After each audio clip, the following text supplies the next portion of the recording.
You know what goes good with Kingdom Come Deliverance first thing in the morning? Coffee.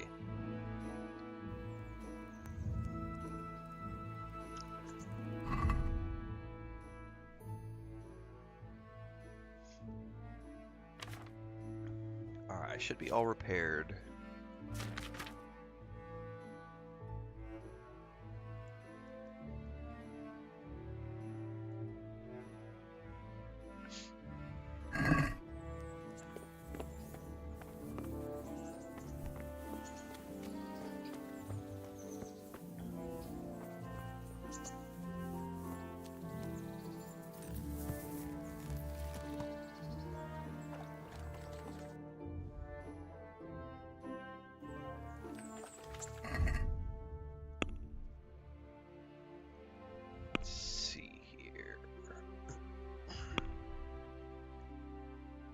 I gotta figure out how to get into the monastery. How much coin do I have? 4.7k. But we're doing okay money-wise.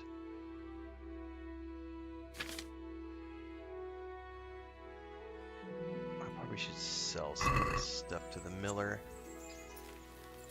Since I'm here.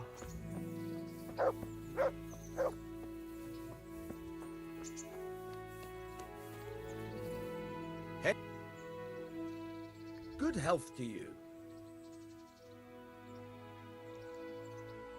I've got some goods here. All right.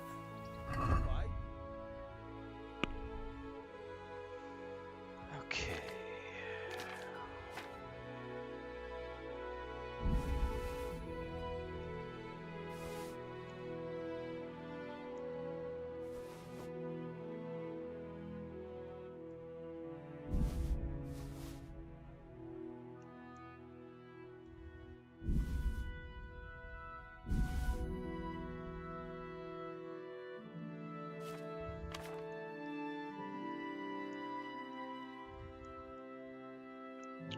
That's it.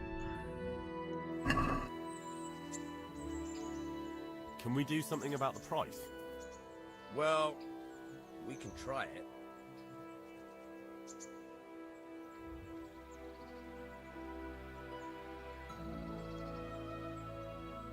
What about this?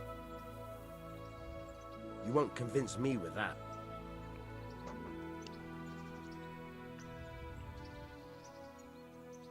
See now, I knew we'd come to an agreement.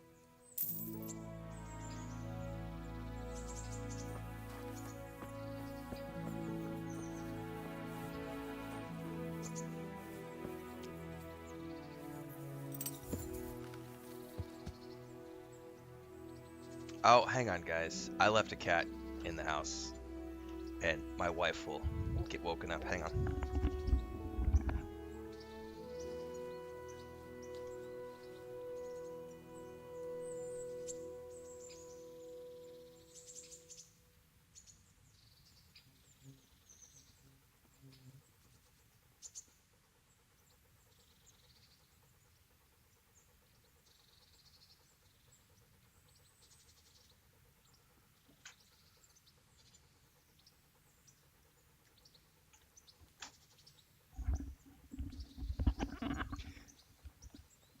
I forgot Lucas was still in the house, and he was just sitting at my office door meowing. Alright.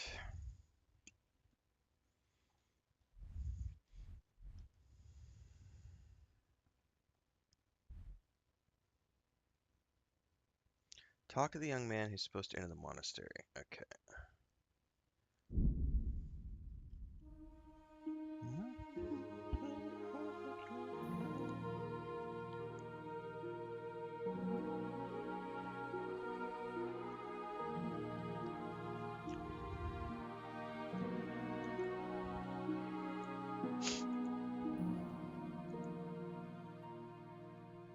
This quest can be done in like 10 ways, says TNK.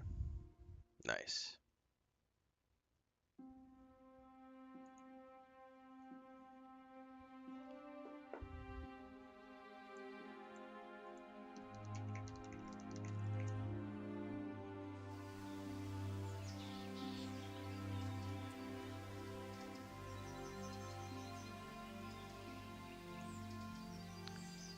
Alright, just go back down the road to the inn.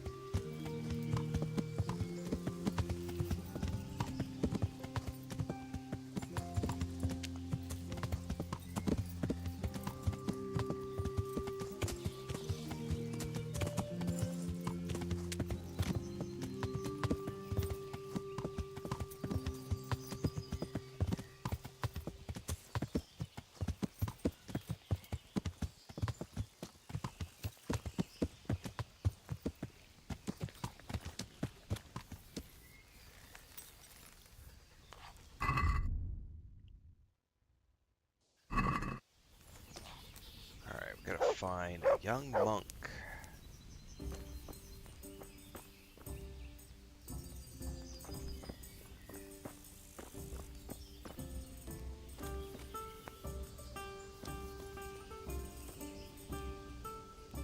These guys look suspiciously familiar and similar. No, that's the fresco master. Alright, I'm searching for... I may have to talk to the innkeeper. Ooh, I like your outfit.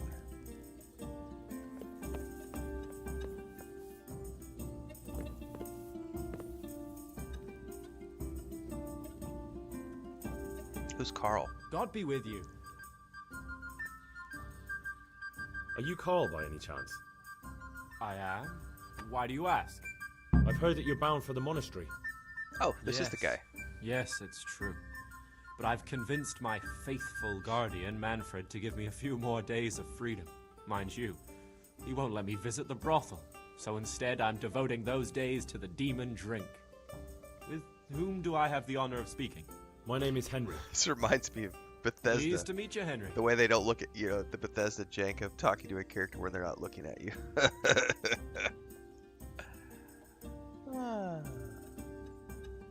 What if I entered the monastery instead of you? I would give you your weight in gold, if I had any. But Manfred there, my guardian angel and caretaker, has all the coin, and he never takes so much as a single step away from me. If you help me get rid of him... He's been listening to us the entire time. So what? Listen, friends, let's raise a glass. Manfred here's a sleepy old goat. We can talk once he dozes off. Please, get rid of him for me, any way you can. Good luck, then. Coming. I've only got 2 hands. Greetings, good night. How may I serve you? You're Manfred, the young lord's guardian? Indeed I am. Why?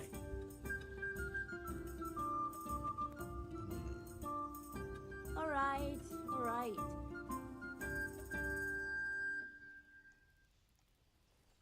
You must have a mighty thirst. Waiting here with him for days, just watching him get drunk, and not having a sip yourself. There's no doubt I'd enjoy a drink. Heaven knows I deserve it. But if I dull my senses in the slightest, that rogue will surely get up to mischief. So let's drink together. And if you start to feel unwell, I'll keep an eye on him. Like you said, you deserve some fun. I can see you're a reliable lad. So what shall we have to drink? And while we're at it, why not have a little game? Good luck, then. Oh.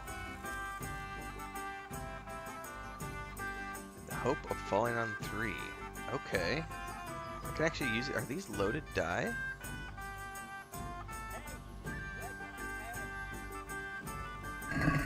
You're a brave soul taking me on. I'm not used to losing. God, I don't remember how this works.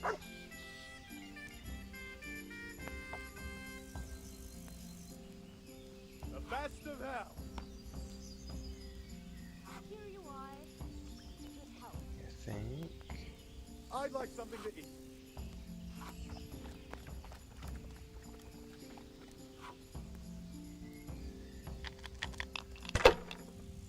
Here, just as you ordered. Stop it, sweetie.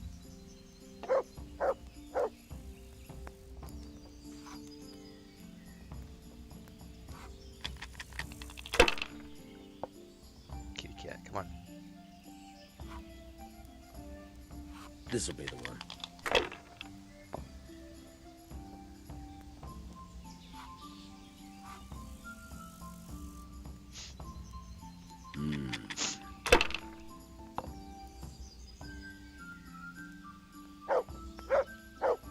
We'll see. Jesus, how does he get to keep going? I may have misunderstood something about the rules. How does he get to keep rolling over and over and over and over and over and over and over?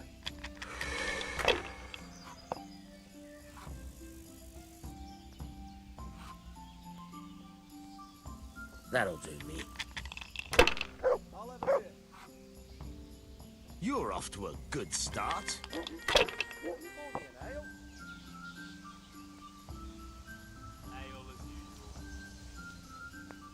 That's it. Like he rolled like 5 times. Cursed luck. Oh, if you finish... Hold on. Chat is saying if you score with all of your dice, you get to roll over again. I'll be damned. Okay.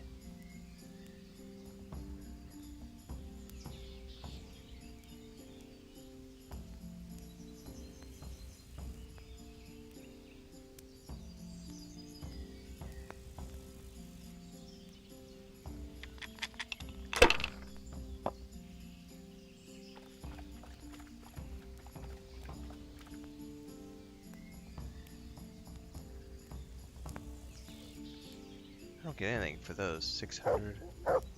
Score and roll again. Use your head, man. You'll lose everything. There. Satisfied?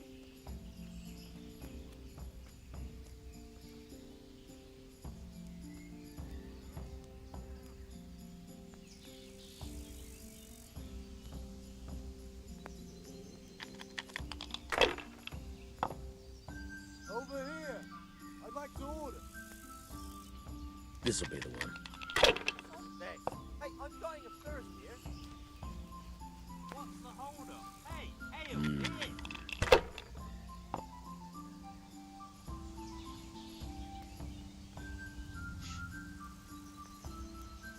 Your turn.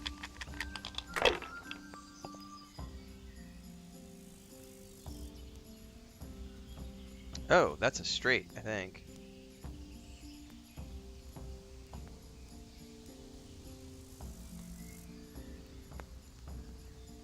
So that allows me to score and roll again because I'm using all of them. Coming. They can't fool your way forever.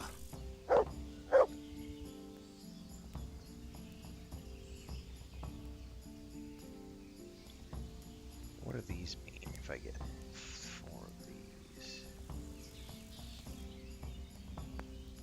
This'll put me to the cap, I think.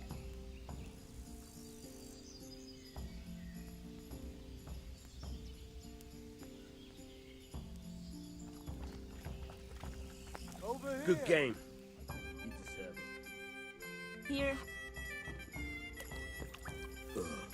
I've had enough.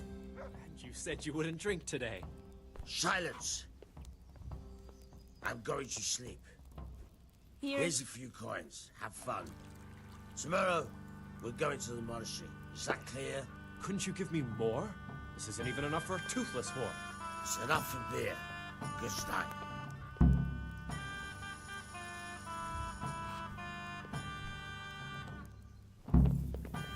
Skipper says if you're in a position you can't score with any of your dice, you lose all points gained this round. Risky.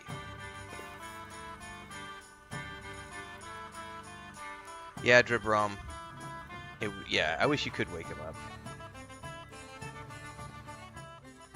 Manfred's taken care of, just as you wanted. Thank God. He won't let me out of his sight for a second, and he's itching to get me in the monastery so he can head back home. Why are you being sent to the monastery? Like every lusty young lad, I'm fond of fair maidens, but I got too fond of one, and let's just say she was, indisposed for 9 months. But they don't send you to the monastery for that. They do, when it's the daughter of the Lord of your fief. Shit. Shit is Kinda putting like it mildly. me The and Lord of Stephanie. Bookover was less than pleased. He knows he'll never marry off his daughter now, so he gave father a choice. Either pay him 1,000 groschen in compensation, along with my balls on a silver platter, or pay 1,000 groschen and put me away somewhere no one will ever see me again. Why does your guardian never leave your side? So I don't run away. Of course, I'm free to walk around, but he watches every step I take and won't stop until I'm behind the monastery walls. Well, he's not watching you now. What good is that to me when he has all the money, and even my saddle and riding cloak under lock and key? Why don't you just run away? Bear asked, what the hell would I do? I don't know how to work, I have no money, and that old bastard's even taken my cloak. He has me in the palm of his hand. But there are poor people everywhere and they get by somehow. If I have to choose between hunger and poverty on one hand and the monastic life on the other, I'm afraid the monastery wins. If I could only steal that old man's pouch, I'd be gone faster than lightning and no one would ever see me again. What if I entered the monastery instead of you? What? Voluntarily? You don't look like someone who'd want to spend the rest of his days on his knees praying. But that's your problem. You could only enter the monastery if you know how to read and write, and if you have a special writ from the abbot. That's a letter confirming they know who you are and that they've accepted you. So you give me your writ? I'll just tell them I'm you. Manfred has the writ. You'd have to take it from him, but he only puts it down when he sleeps. Well, he's So technically I'll drunk steal right it now. and then you can disappear. Disappear? Bare arsed. What the hell would I do? I don't know how to work, I have no money, and that old bastard's even taken my cloak.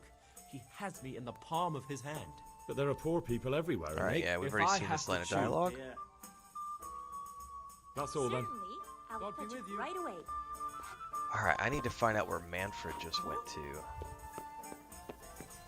It's gotta be one of the rooms upstairs.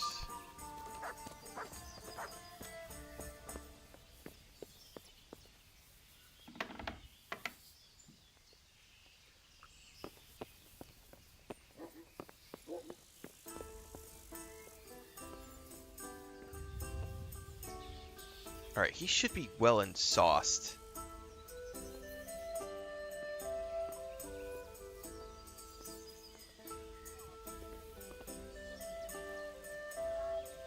I could knock him out?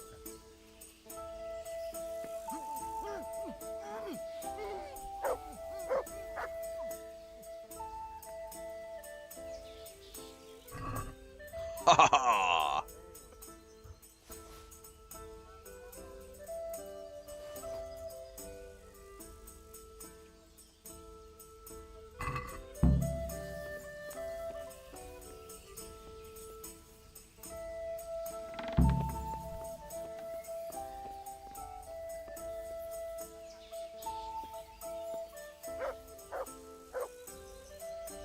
He said something about a cloak.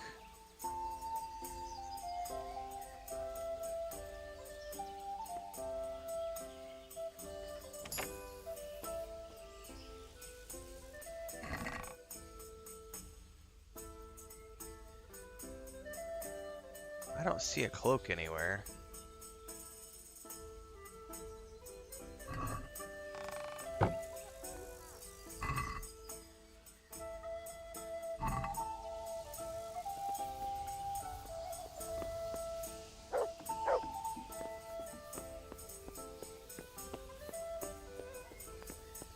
Should I do the honorable thing and give him back his money pouch?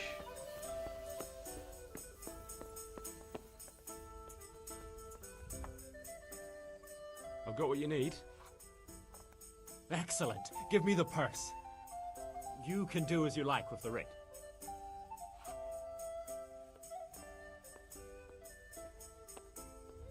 Here you are. Here. Good luck, no matter what you plan on doing with those monks. Best be on your way now before Manfred finds out that he's been robbed. And what are you going to do? Get my things together and disappear. I want to be as far away as possible before that old man even knows I'm gone. Have I gotten better at lockpicking? No, I think I just got lucky on that one. I'm still only level 3 in lockpicking.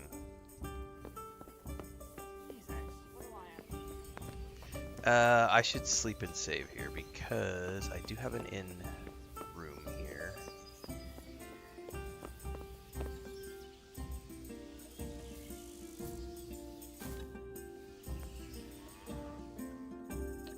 We'll go grab some more coffee. Be right back.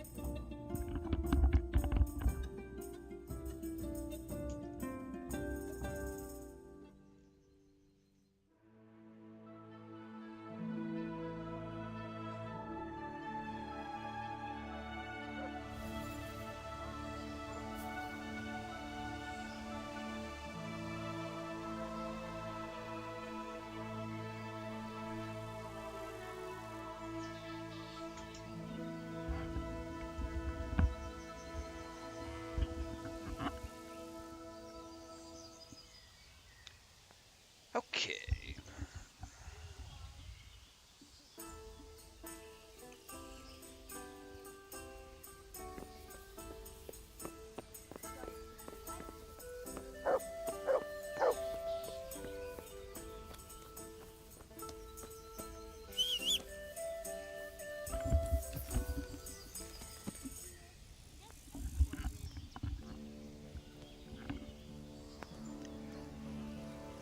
Morning, Ashley, or afternoon, I should say, for you. Back to the monastery.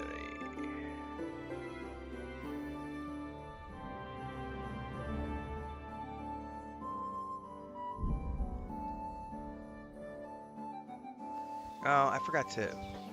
Hang on, I did forget to do something, gosh darn it. I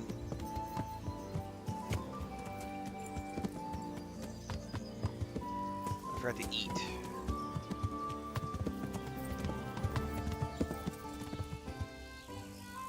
Should be a pot around here somewhere.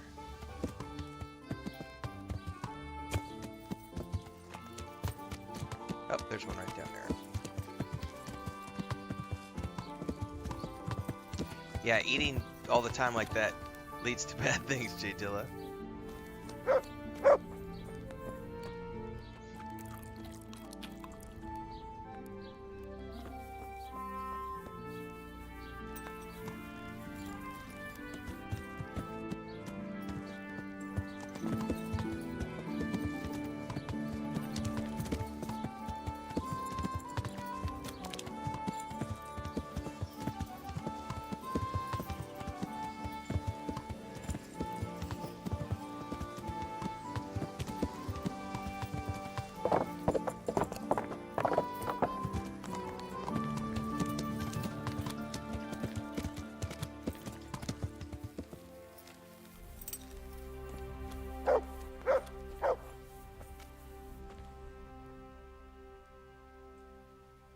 I'm Carl.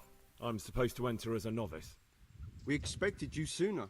Weren't you supposed to come here with your guardian? It's been so hectic lately, people will keep turning up out of the blue.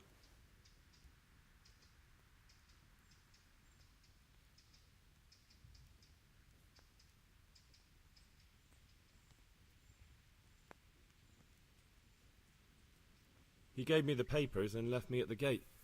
You must be used to that, though. I'm not the first novice here, am I? Well, that wasn't very considerate of him, was it? It's been so hectic here lately, novices arriving one after the other. The last one didn't even have a letter, and you'd think his backside was on fire, the way he kept looking over his shoulder. You took him without the letter? You didn't find that suspicious?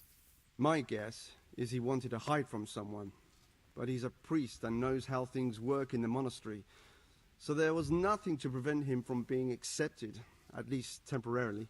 You're a different case, though. Are you able to read? I am. Naturally. I wouldn't be here otherwise. So then, are you ready to enter the Order of St. Benedict and renounce forever the temptations of this world? I mean, not really, but I have to for the mission, so... I am. I'm gonna miss winching. Then you and must drinking. rid yourself of all your worldly possessions. Sell them or give them to the poor and needy or donate them to the monastery. You may not enter this place burdened by worldly goods. So all of my gear. Inside the gatehouse is a trunk in which you will find monks' robes. Put away all your possessions and dress yourself at least in it's a gonna habit. put it in a chest for Then me. you may rest a while I go and see the And then I can prior probably to get it from arrange the chest on matters my for way your out again. acceptance. Take care now. Alright, I'm looking for a chest.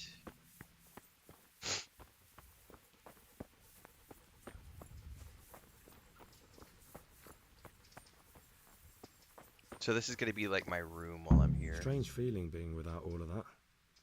I didn't realise how much I'd grown used to it. Oh, Henry, my Everything's boy. prepared. It's time for you to take your vows. Do I really have to wear this? You'd better get used to it. You'll be wearing it for the rest of your life.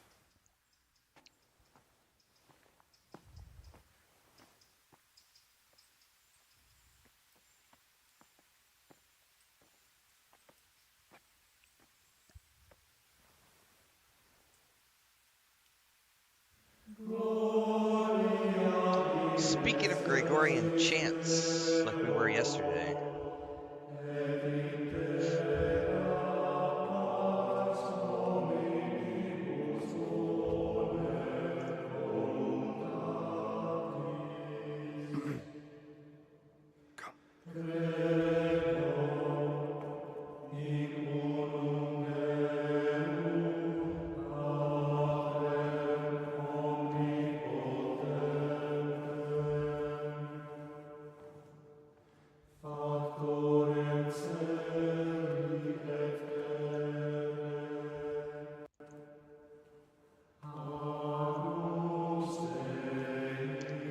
So I'm supposed to figure out which one of these is the guy I'm looking for.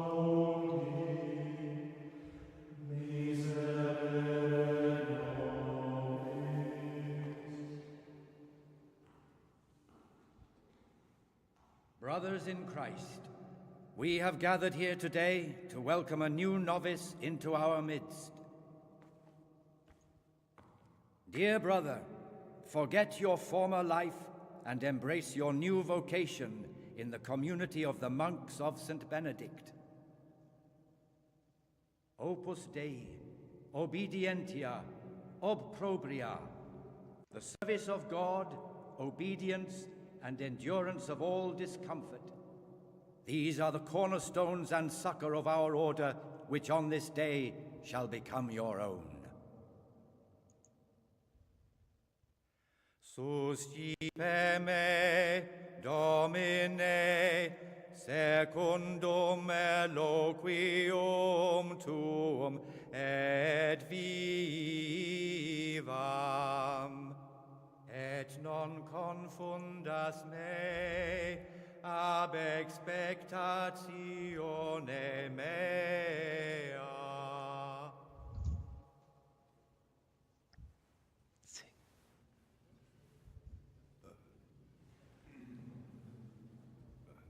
Suscipe me, Domine, secundum in loquium tuum vivam,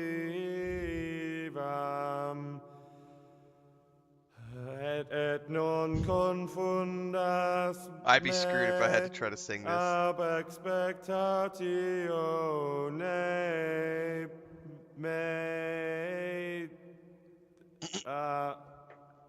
The priest is like, come on, just spit it out. Accept your new name, Brother Gregor, Brother Gregor. and wear it with honor. Welcome, brother. Alright, who's gonna be the first pervert to try to bork me?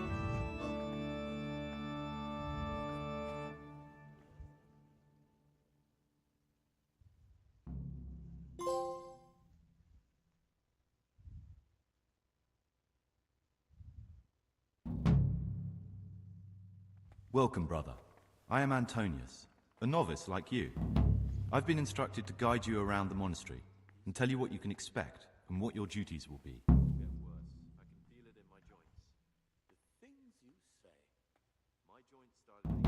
Thanks for helping me out during the ceremony.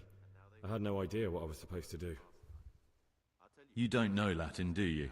Don't worry. Work in the scriptorium will teach you fast enough. Why exactly are you here? Was it your choice? Or did someone force you to come?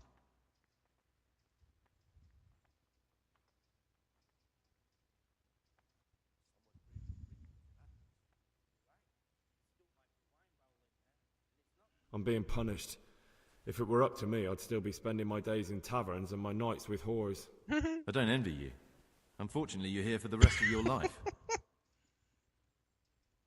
Would you tell me something about yourself? I'm a novice and I'm here because I'd make a poor merchant. I like books and I want an education. Although I must say, so far the monastic life's been quite unexpected.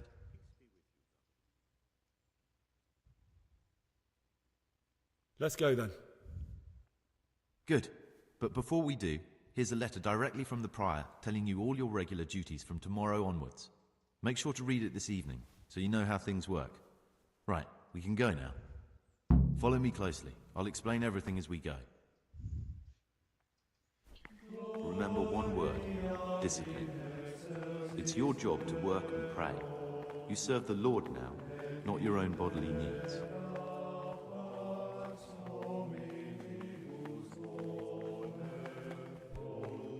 Salve, be well.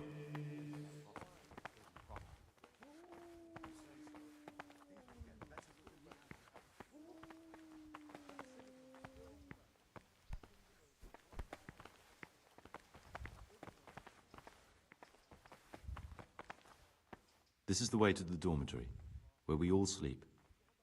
You'll find a free bed there, which is now yours. Do you know the first thing the monastery taught me? To appreciate sleep. We rise before dawn every day. Takes a bit of getting used to.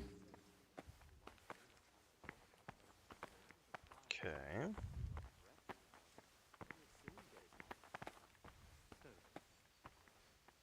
This is the garden, a place for silent contemplation and meditation. Centuries ago, this monastery was founded by the most esteemed of brothers, Saint Procopius.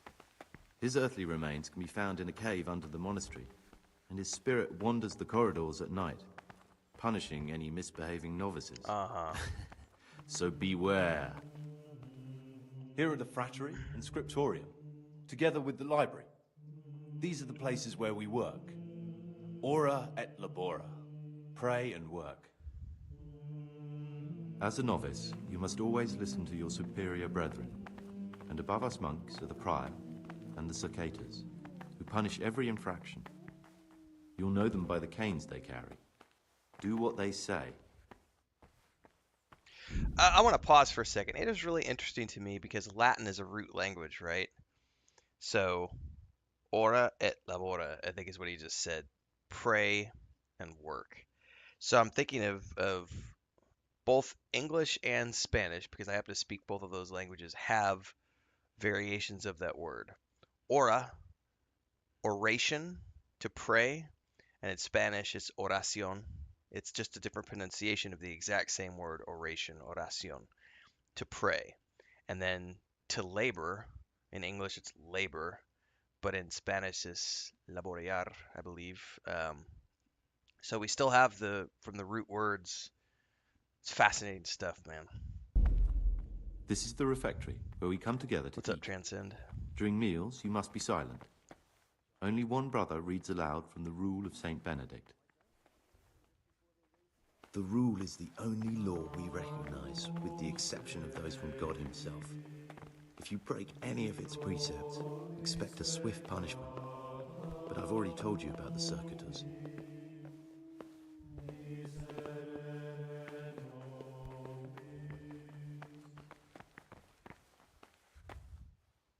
The library, the pride of our monastery, a trove of learning.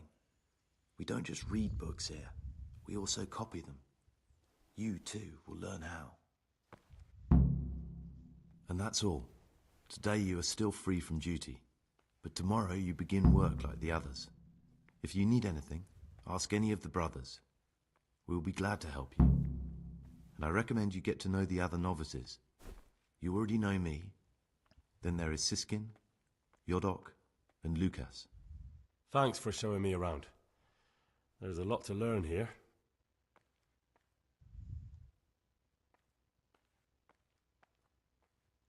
Will you tell me something about yourself? There's not much to tell. I lived in Vlashim, and after my father died, I found out I wasn't much of a merchant. So I left the shop to my brother, and decided to become a monk.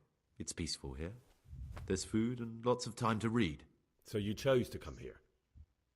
It may seem strange, but I'm one of the few novices that did. I might be the only one. The truth is, the idea of spending my life in a monastery was more appealing than being cooped up in a greasy old shop. I'd like to ask you something about the monastery.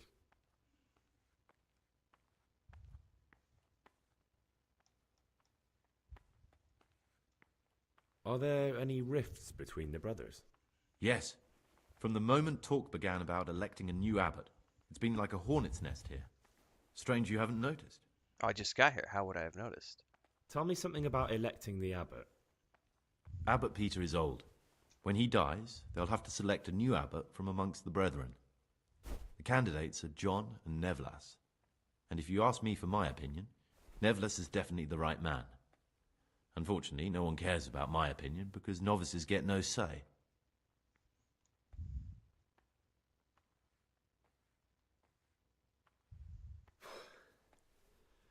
I need to make a confession. I'm no priest, but tell me what you've done. It's probably nothing to worry I about. may regret this. I'm here in the monastery looking for a thief. He had a hand in burning down the Neuhof stud. You don't say. And who are you to take such an interest?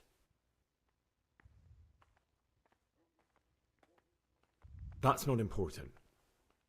Why are you telling me this anyway? What do you want from me? Perhaps you could help me find him? The missing thief? If I knew anything, I'd tell you, but I suppose it must be one of the novices. I've only recently heard about the Neuhof incident, nor the other brethren have been here much longer than that. I know. Aside from me, there are only 4 novices, but still, I don't know which one he could be. 3? Please, leave me out of it. And you're right that it could be any one of them. No one knows anything about Lucas. Siskin might be a lot of things, but a monk isn't one of them. And Yodok is a slimy worm. It wouldn't surprise me if he was behind that massacre.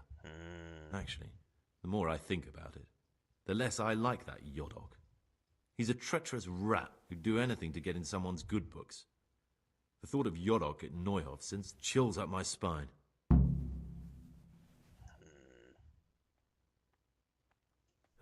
Maybe you're right. It's not a pretty thought. Thanks for your help, and please don't say a word to anyone. Don't fret, my friend. Your secrets are locked inside my lips. Yeah, we'll see. I have no idea if that was the right thing to do. We're just,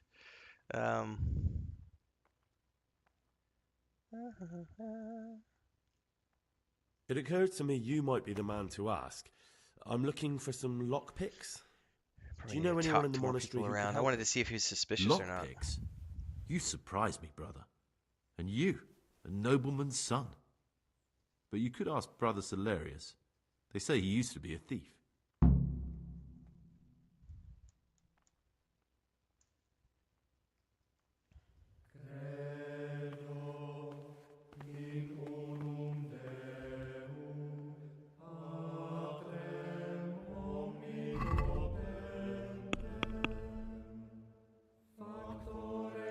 And I don't actually want to kill him. I want to take him.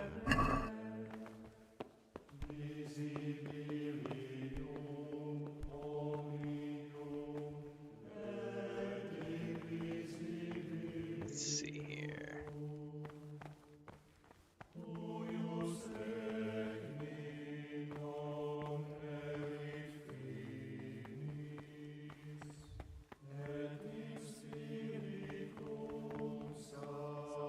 Yeah, we just need some like low-key techno behind it to like get us where we need to be.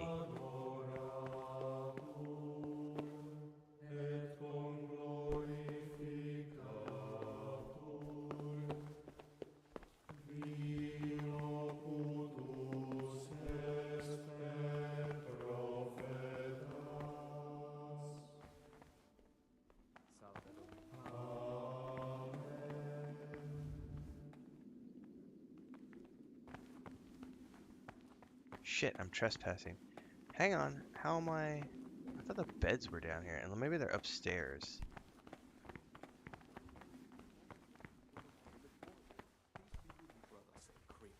He was stomping about like a bear. That must have been Brother Cicada. He can't sleep and prays long into the night.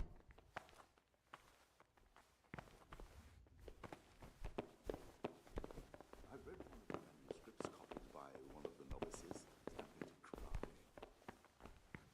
Oh, it's one of these. Okay. Wow, does everybody sleep in the same room?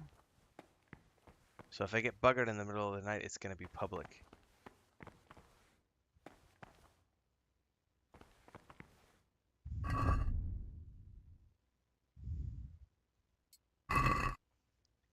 Oh, wow, I can't read that without some sort of light. Jesus.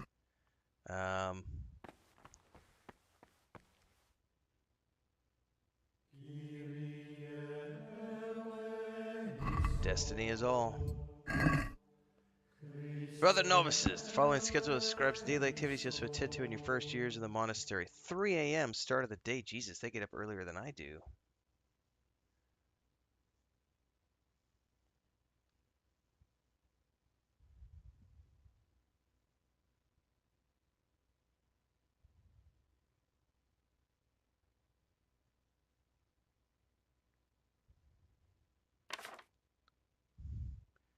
Jesus Christ be praised.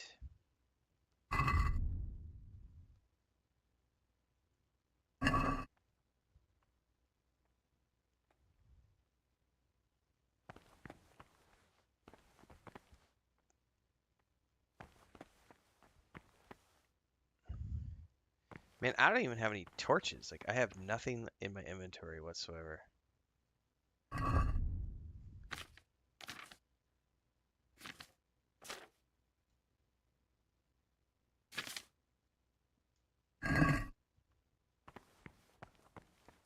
And I don't even know where the other students are. What time is it right now? Alright, is it 3 a.m. I think is the wake up? So let's try this and see.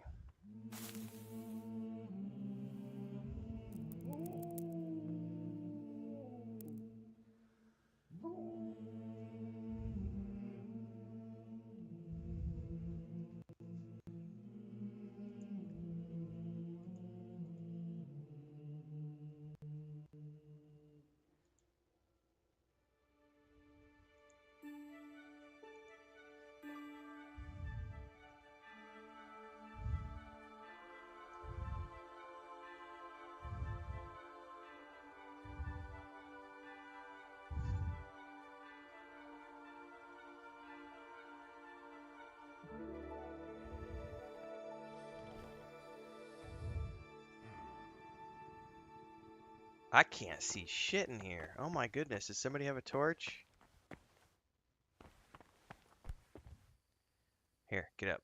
Oh, why are you waking me? Should I wait one more hour? God, I need like a torch or something.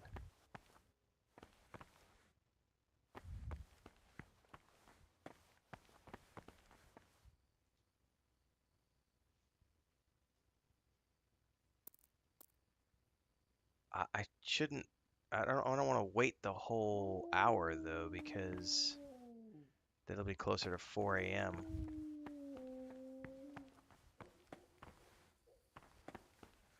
I guess I just wait.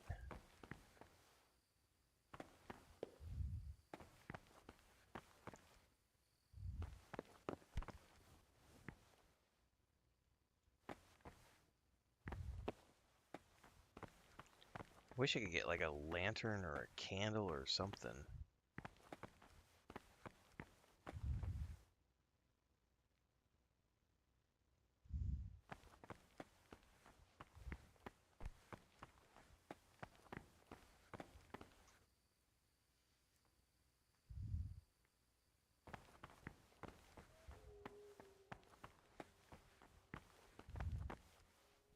Hey Chris, you should read the description of the video.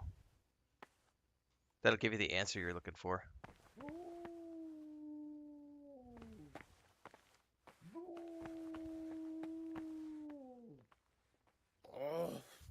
Why are you waking me? Go away.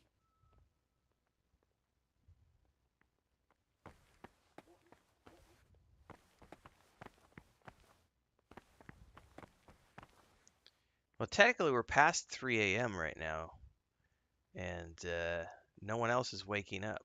I'm awake.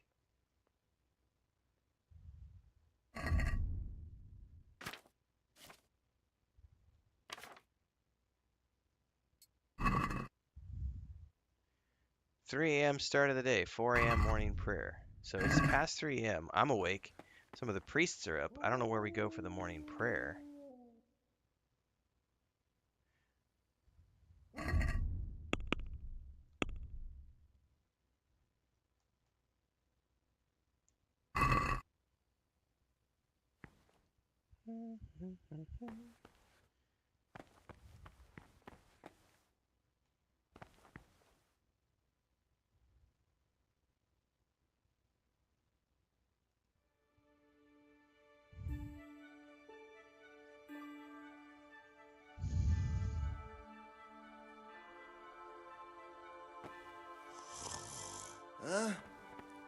No.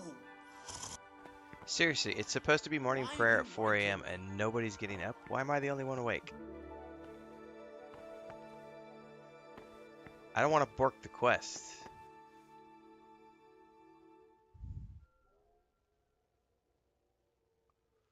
I do have a save, I guess, after the bed.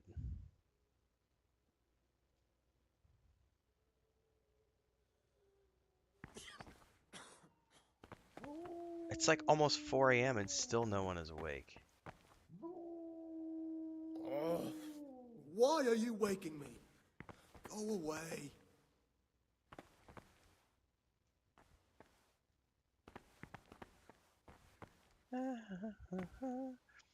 I don't like those types of games, Derek, so I have no desire to play Marvel Rivals.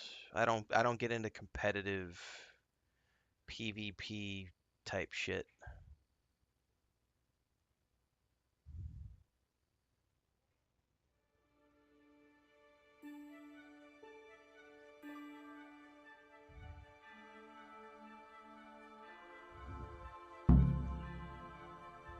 Oh, and suddenly they're all gone.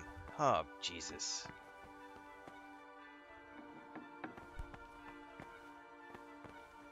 I can't see shit in here, guys. Do they not give you a torch or something?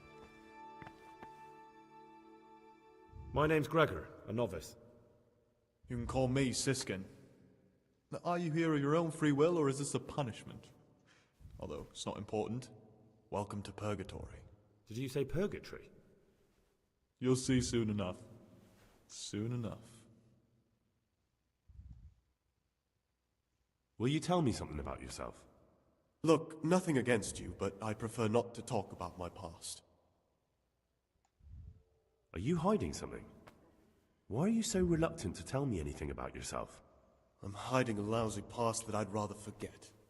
I hate to think of all I lost when they stuck me in here. And also because I really hate the question, aren't you the son of the famed Sir Smil Flashka of Pardubitz? I was rich and I had everything. But then my father began to feel his time approaching, so he decided to send a son to the monastery. And, being so it's the definitely youngest, not him. the lot fell on me. I've no head for managing the estate, and they said I'd squander it. Can you imagine? Me in a monastery. So I took what coin I could from home with me, so I didn't lose out completely. Okay. That's all I wanted to know. Please, keep it to yourself. Especially the part about the coin.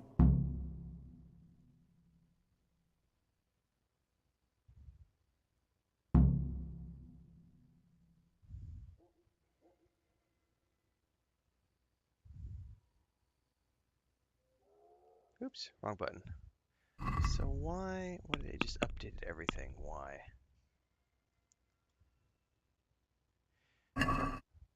Oh, hang on. What did they just say?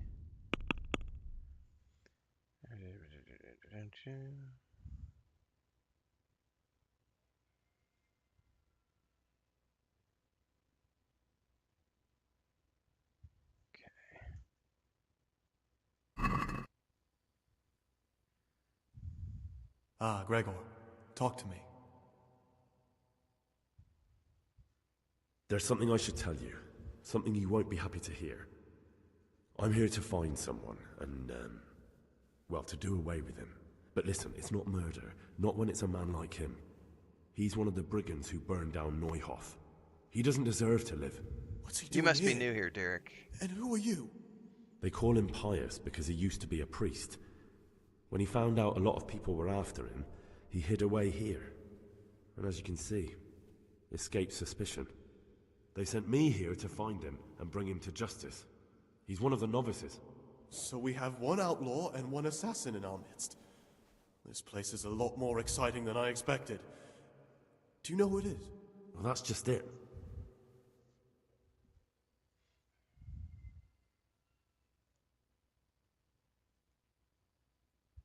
No, but I hope I'll track him down soon. If you find any clue that could lead me to him... I swear I don't know anything. Except that I'm not the one you're looking for. It's a fun question, because I think Asmongold is like many content creators. He has some good stuff, some bad stuff. Yeah, that's... Usually when people ask questions like that, TNK, they're looking to trigger something. So, I've learned over the years, I get enough, yeah. We get trolls from time to time, so I've just learned to chuckle and move on. Dun, dun, dun.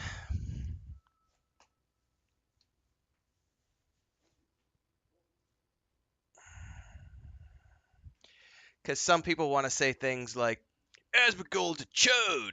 And other people want to say, Asmongold's the best, and I'm just sitting here going, I don't give a fuck, he's just a human being. Like, sometimes he talks about things I think are interesting, and other times he talks about things that I think are stupid. Like any human being. Sometimes my brother talks about things that I think are interesting. Sometimes my brother talks about things that I think are stupid. It's like, what does it matter?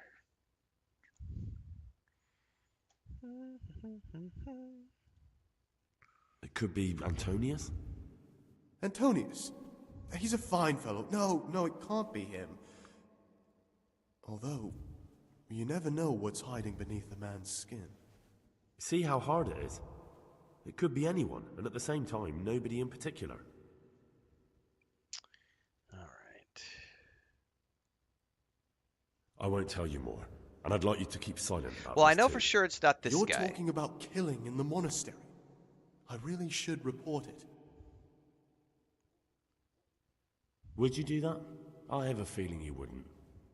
You're right. I'll keep it to myself. I know it's not him I've got because he's problems enough of my like the own son of without someone involving famous, myself in so yours. it's not him. And besides, I mean to be gone from here within a year, so why should I care what happens with the monastery? Thank you, Siskin. I appreciate it.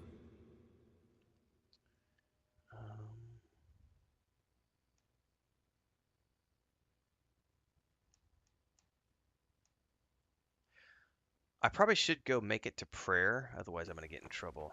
I can't see shit though, like how to get down, like where are the stairs? Like this is pitch black.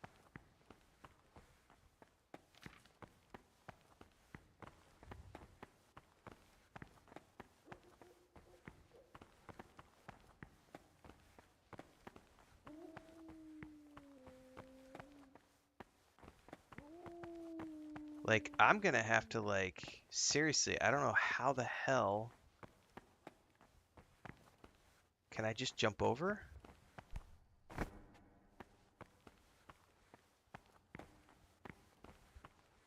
Fuck, I want to go pray, but I can't see how to get, like, literally, I can't see to find, like, the stairs.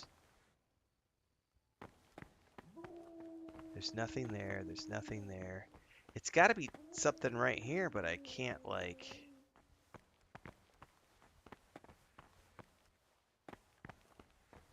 Anybody who's played this game, are there no torches or anything that I can pick up in here? You won't even let me grab a candle.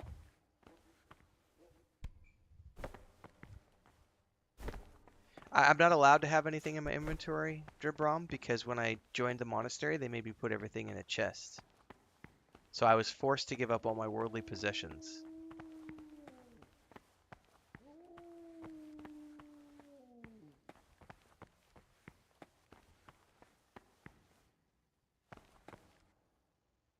Yeah, not when you join the monastery, you don't.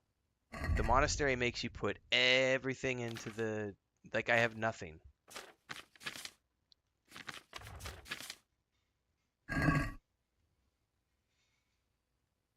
No torch, nothing.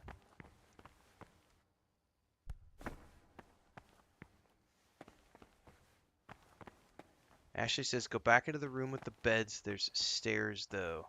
Oh, I'm neglecting my daily schedule. I'm gonna get in trouble.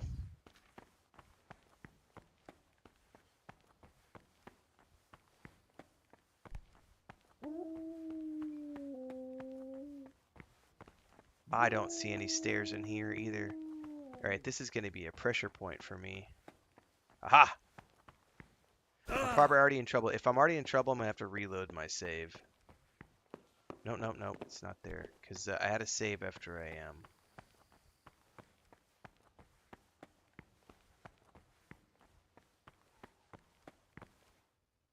Salga, be well.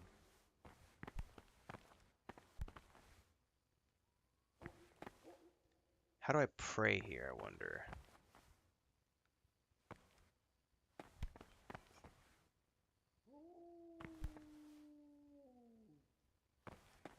I wonder if I can talk to him or if it's going to break my prayer. Not now, brother. After Mass. Alright, after Mass.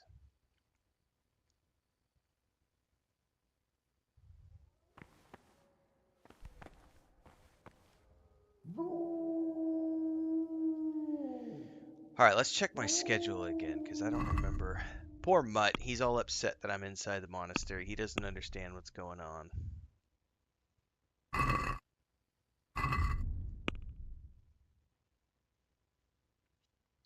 Alright, let's look at my inventory. Everyday laborers. 4 a.m. Alright, I need to wait till 6 a.m. Common meal.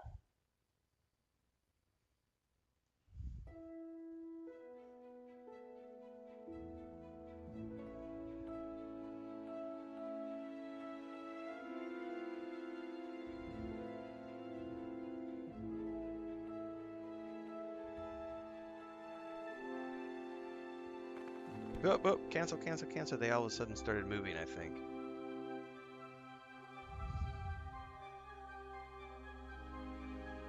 Maybe not. Yep.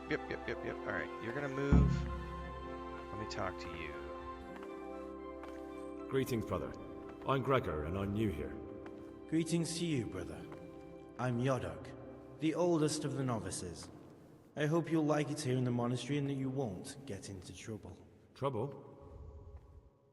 You're young, perhaps intemperate. You might easily stray from the rules of the Order. I suggest you get to know the older monks. You never know when it might come in handy.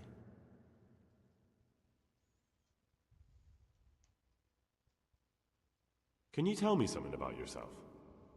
I would if there was anything noteworthy to say.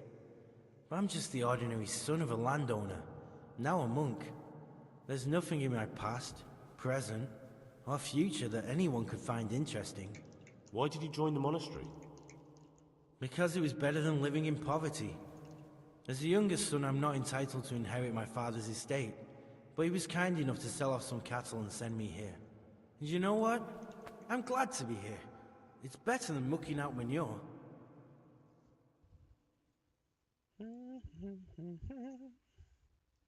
I'm interested in the other novices. Do you know anything about Antonius? Only that he came to the monastery voluntarily, because he didn't want to work in his father's shop. Antonius is all right. You can rely on him. He won't betray your confidence. He's always happy to help, which is more than can be said for the other brothers. What can you tell me about Siskin? Oh, He's always got a smile on the new friend. But I reckon he don't belong in the monastery. He spends more time dreaming of the world outside than tending to his duties. I'm surprised he hasn't been thrown out already. If it was up to me, he'd be out on his ear right away. So I doubt it's the dreamer. Sounds like you don't have much time for him. I doubt it's Siskin. I wouldn't trust him as far as I could throw him. Believe me, Gregor, he's hiding something from us. In fact, now I come to think of it, I haven't seen him at morning prayers for a while. Had monks training, so he would have already known and like not wanting to stir up the pot, and he would already know the routines and everything else. Okay. I'd like to ask you something about the monastery. No. This guy didn't give me any conversation options. Listen, there's something I ought to tell you. There's a dangerous criminal hiding in the monastery, and I came here to look for him. Ha! I knew it! He's a villain. Who are you, though? Oh, it's better not to ask, isn't it? It's always safer not to I don't think it's this guy either. Never mind that. Who's a villain? That's Siskin. I always thought he was an odd one, the way he carries on. But now it makes perfect sense. He's a criminal fleeing justice. They're trying really hard You to mean paint he's it not as going Siskin. to morning prayers? So you noticed that I don't too? think it's Piskin.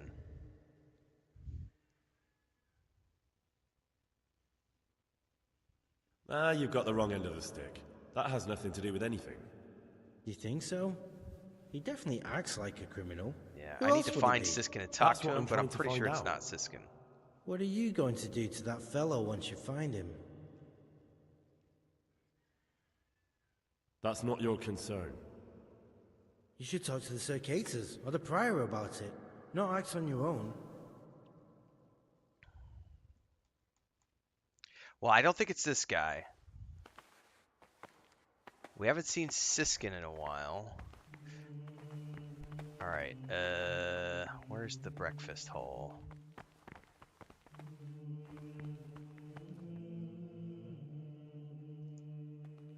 This way. I want to talk to Siskin.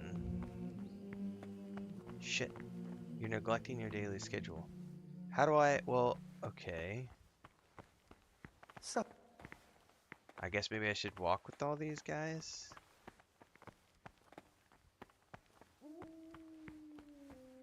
Or maybe I'm supposed to stay to a designated path?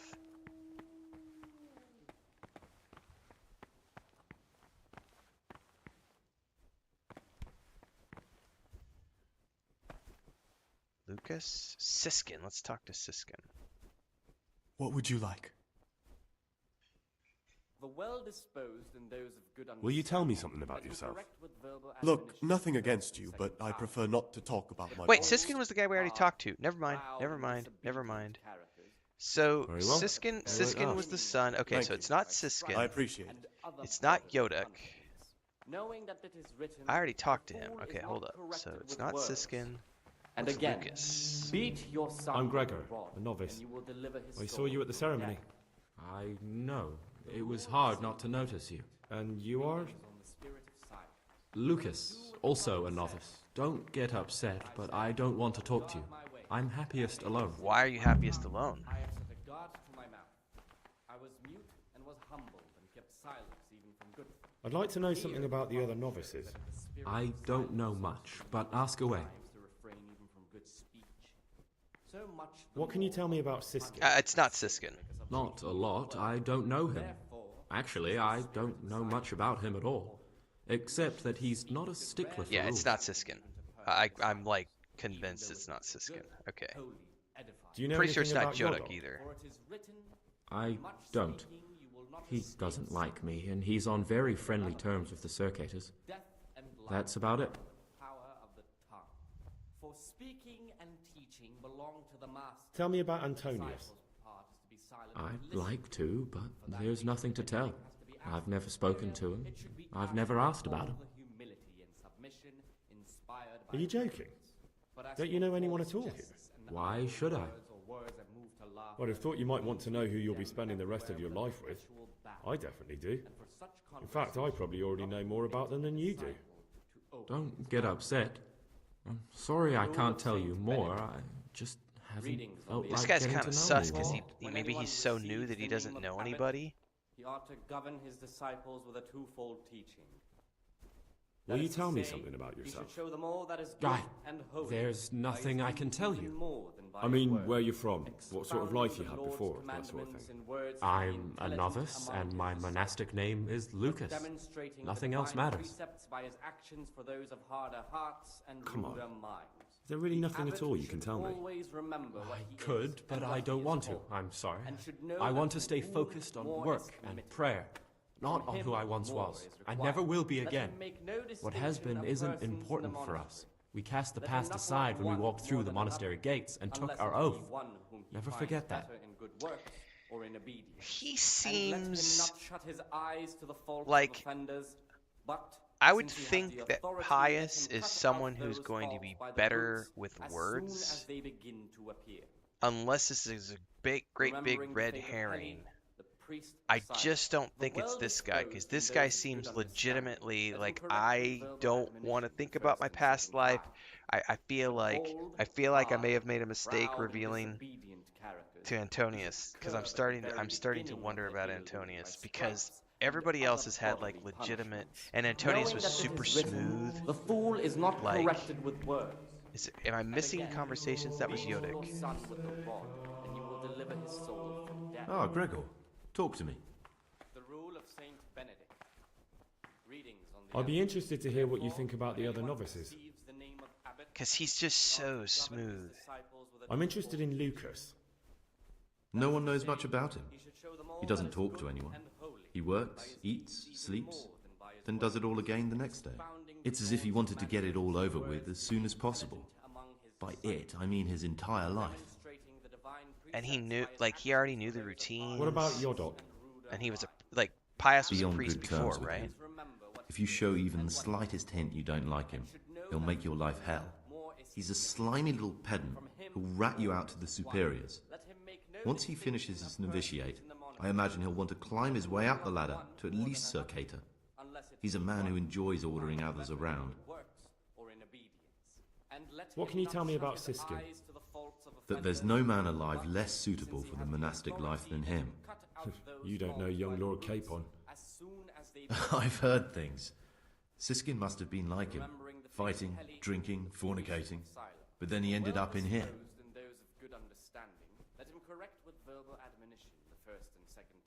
Why is he in the monastery?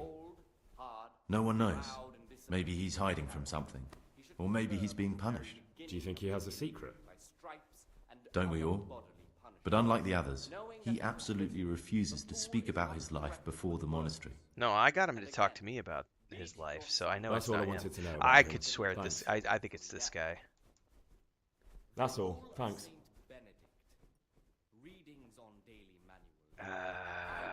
I don't want to I'd like accuse to ask him you at something dinner about time. the monastery. Tell me something about life here. Work, prayer, as if you didn't know. We serve God, and that's the central truth of our lives. All right, Well, I'm almost. Thank you for your time, brother. I'm almost certain it's Antonius.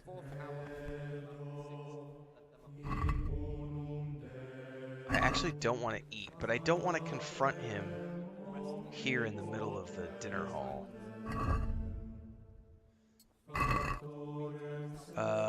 8 a.m. work in the frattery.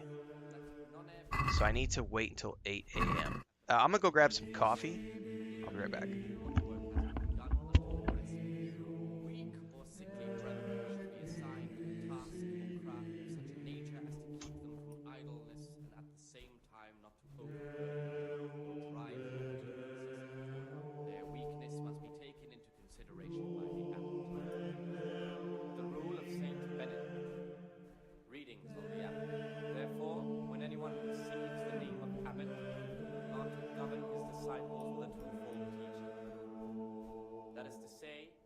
Show them all that is good and holy, by his deeds and by his words, expounding the Lord's commandments in words to the intelligent among his disciples, but demonstrating the divine precepts by his actions for those of harder hearts and ruder his call, and should know that to whom more is committed, from him more is required. Let him make no distinction of persons in the monastery. Let him not love one more than another, unless it be one whom he finds better in good works or in obedience. And let him not shut his eyes to the faults of offenders, but, since he has the authority, let him cut out those faults by the roots as soon as they begin to appear. Remembering the fate of Heli, the priest of Silo. The well-disposed and those of good understanding, let him correct with verbal admonition the first and second time. But bold, hard, proud, and disobedient characters he should curb at the very beginning of their ill-doing by stripes and other bodily punishments. Knowing that it is written, the fool is not corrected with words. And again, beat your son with the rod, and you will deliver his soul from death. The rule of Saint Benedict, readings on humility. The first degree of humility is obedience without delay. This is the virtue of those who hold nothing dearer to them than Christ, who, because of the holy service they have professed, and the fear of hell and the glory of life everlasting, as soon as anything has been ordered by the superior, receive it as a divine command, and cannot suffer any delay in executing it. But this very obedience will be accepted. Gloria in excelsis Deo, delay. et in terra pax obedience given to superiors is given. For in the disciple obeys with the ill will and purpose, not necessarily with his lips, but simply in his heart, then even though he fulfills the command, yet his work will not be acceptable to God, who sees that his heart is murmuring, and far from gaining a reward for such work as this, he will incur the punishment due to murmurers, unless he amend and make satisfaction.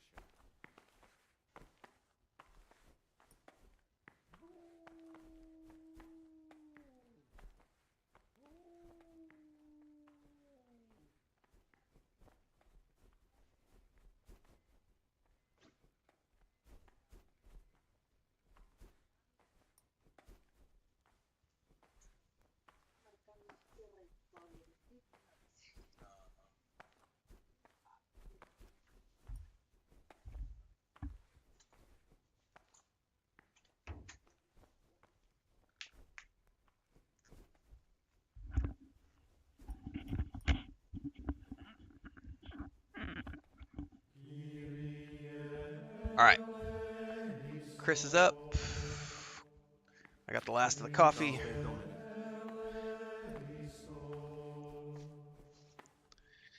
All right. I don't actually want to eat because I'm still pretty full.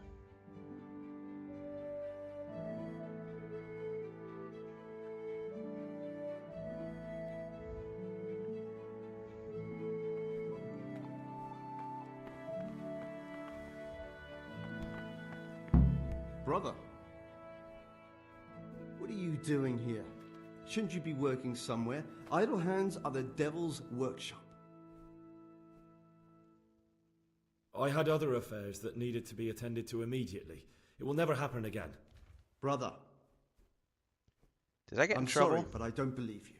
Man, all This I did is your was first wait. warning. Oh. Don't do it again. Well, at least I just got a warning.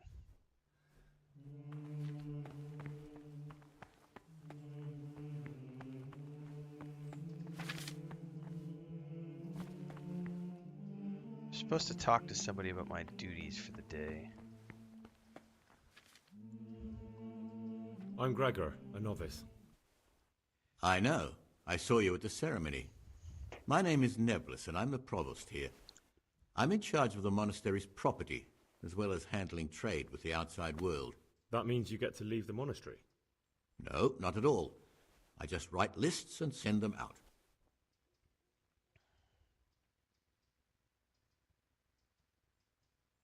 I'm here to work. Excellent. I've been waiting for you. There's the alchemist's laboratory. You'll find ingredients in the chests next to it. Today's task, 2 cockerel potions. I don't know how to do Once alchemy. you finish them, you'll find me somewhere nearby.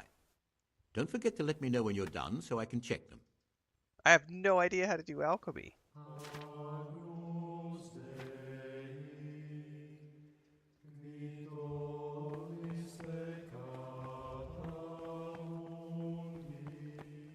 Oh my god, I've never done any alchemy at all. Take all?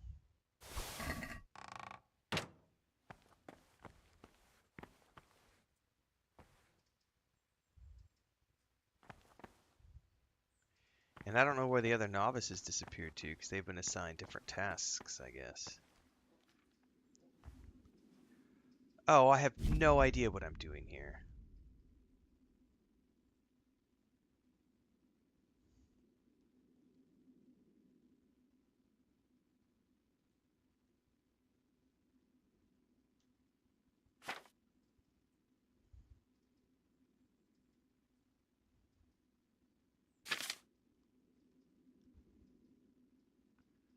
Oh, Jesus.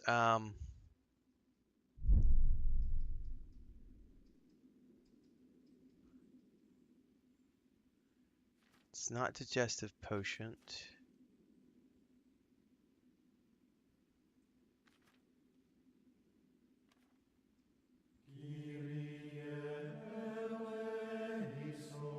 How do I change? He said cockery potion, I think?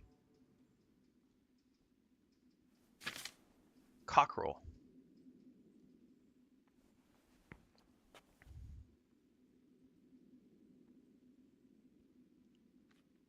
Oh, I don't fucking know. What am I supposed to do here? Spirits. Grind. Boil. Alright, grind the mint. Boil it for 1 turn, so okay. Grind the mint.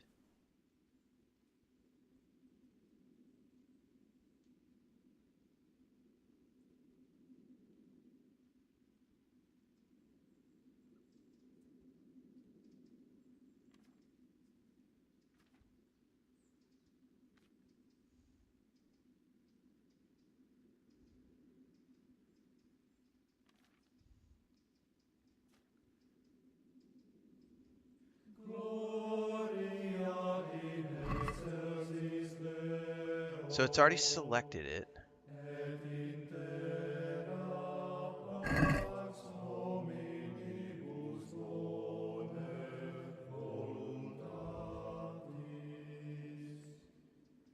It's not letting me click anything.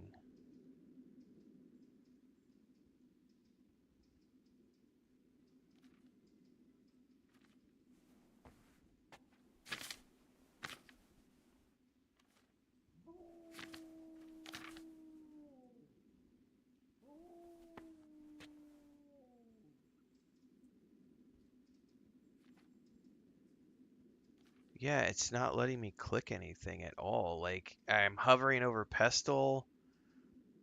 It won't let me click any of these things.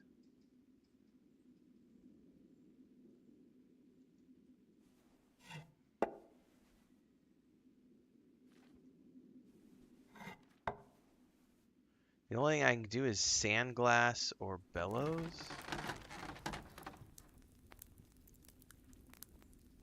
What the heck?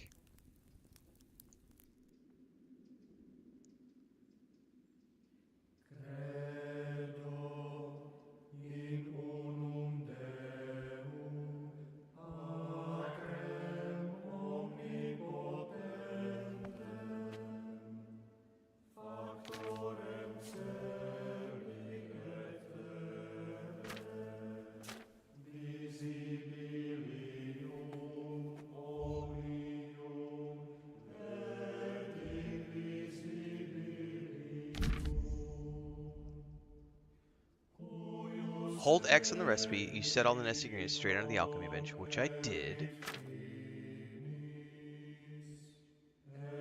Always to pour the potion base, which you'll find on the shelf to your left.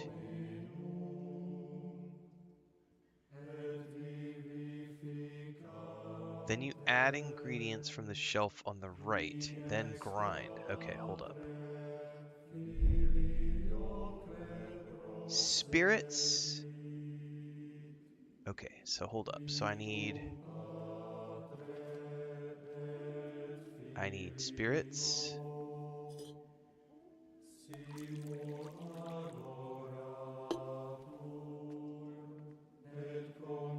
Then I need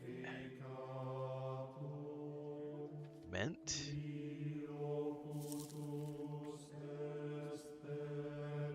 Then I need to put the mint in the mortar. Jesus, this is like super detailed. Okay, then I pick up the pestle and I grind.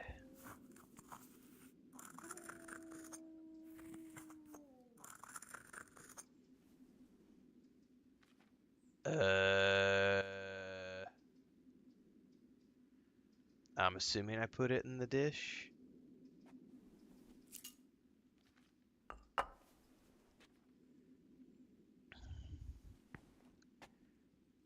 Boil the mint for 1 turn. Boil the mint for 1 turn. Boil. So take this, put it in here. How much does 1 turn count?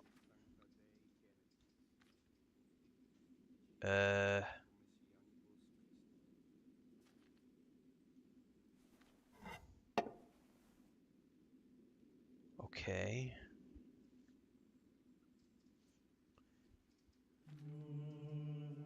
Add the valerian and boil for 2 more turns. Valerian.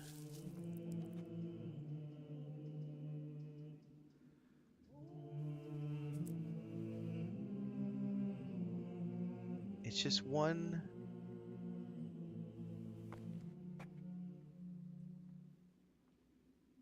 Oh no, I only put 1 of mint. I fucked it up. I only put 1 mint. Oh well.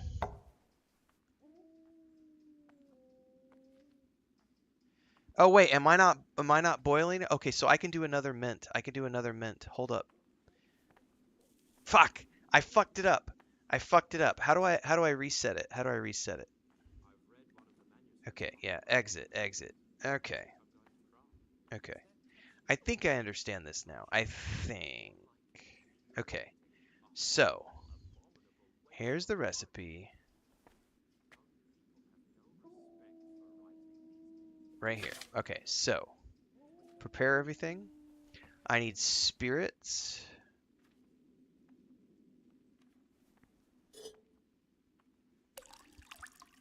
Okay, okay, okay.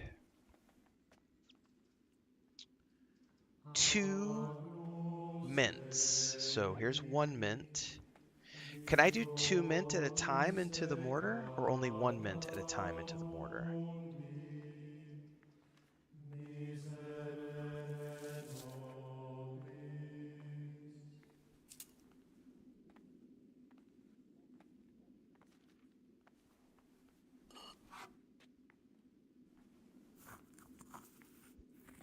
I don't know if this counts as 2 or if it has to be 2 and then,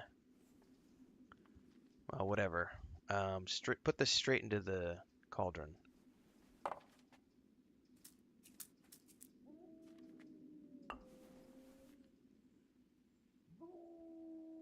Boil the mint for 1 turn. It doesn't say anything about grinding the valerian. Okay.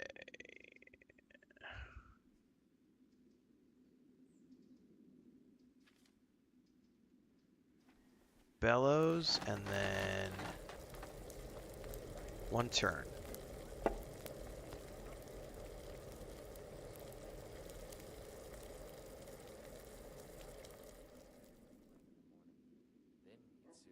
Okay, then valerian. Boil for 2 more turns.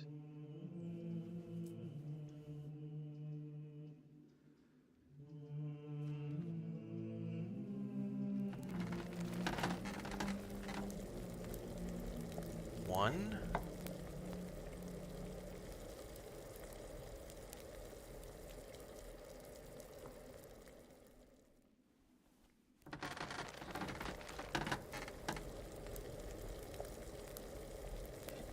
Two.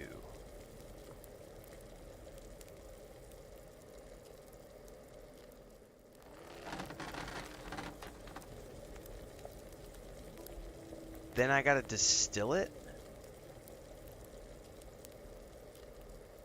Okay, how do I...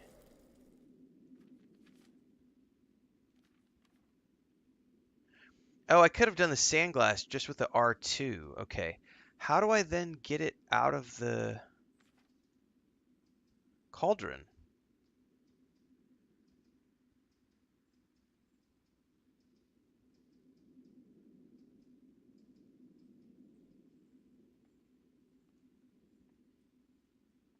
Water, wine, oil, spirits.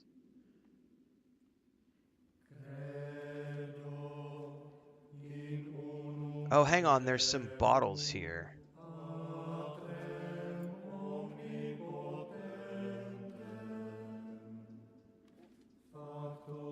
This will complete the potion.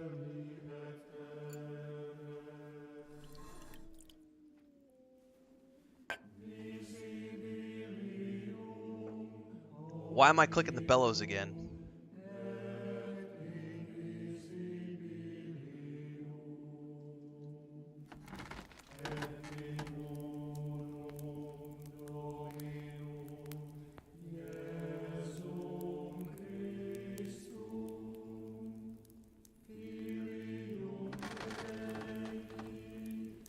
Okay, apparently that's part of the process. You have brewed a cockerel potion. Yay! Okay. Alright. Alright. Okay. Alright. Okay. That was probably more confusing than it should have been. But I brewed my first potion.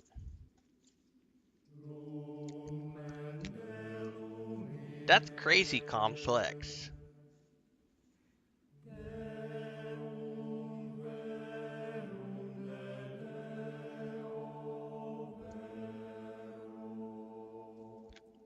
Also, you know, interesting. It's very realistic. I'm looking forward to seeing what they bring to the table with them. Sorry guys, I'm hitting my controller was on the bed. They added blacksmithing in Kingdom Come Deliverance II. So I'm assuming it's going to be as complex and as tricky as this was. All right, so 1 spirits. Okay. And then it was 2 mint. 1 handful of mint.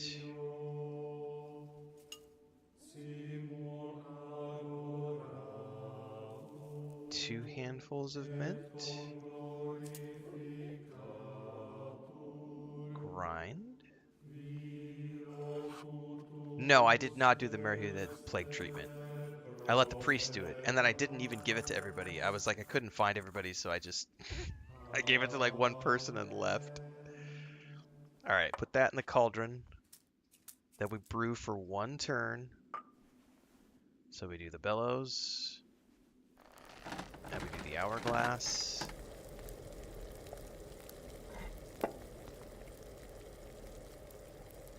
And then we add a handful of valerian into the pot. No, that's not what I wanted to click, gosh darn it. All right, and now we brew twice more, 2 turns. There's the bellows. There's the hourglass. This is 1 turn.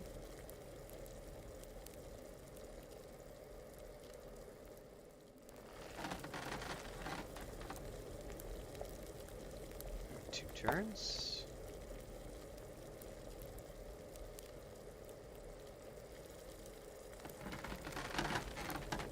Get a vial ready.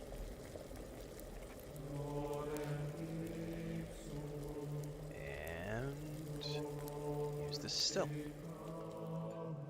And 2 turns of the bellows.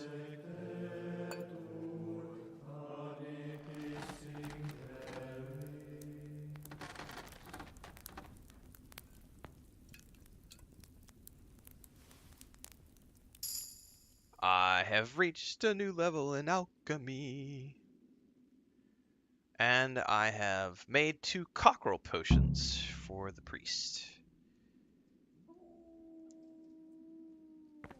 Okay. Now, I think he said he would come check on me later, or maybe I take them to him. What troubles you? Submit the potions. I finished my work. Show me what you've made. Spectacular, Gregor. You've found your talent. Soon enough, you'll be teaching the other novices. Yay! Alright, so that's cool. So I wonder if I get the rest of the day now to wander around. It says now you just get to go around picking flowers like every 2006 Tumblr girl with yoga pants. Yes, Transcend. I am now an alchemist. Yay!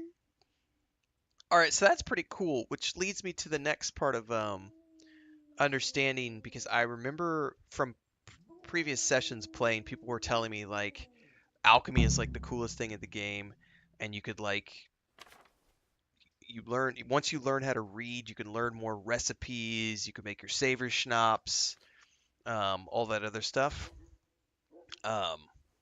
So that's cool. That's another layer of the game that I have not done yet. So learned something new today. Learning alchemy for the first time. Yeah, it is realistic, and I'm really looking forward to what they're going to be doing with blacksmithing. Because I mean, alchemy is cool and everything. I know it's going to be in the next game, but the blacksmithing really makes me interested, because then I can make my own weapons and hopefully armor as well. That's going to be cool. All right, I don't know. We still need to find Antonius. I'm pretty sure it's Antonius, and I got to figure out how to. We got to find him first. Hold on, though. I've got some comments over on YouTube I want to answer on this video that I published this morning.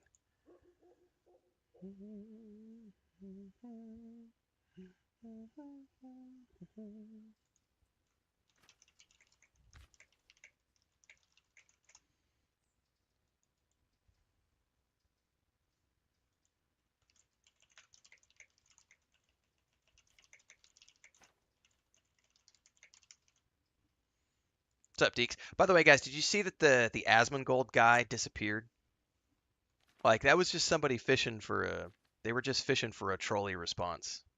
They were fishing for a reason to be upset and to leave some nasty comments.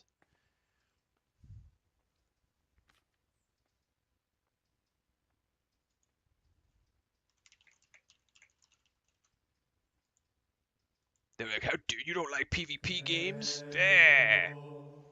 We don't like story games, so we're gonna rant about Renfail and the fact that he likes story games.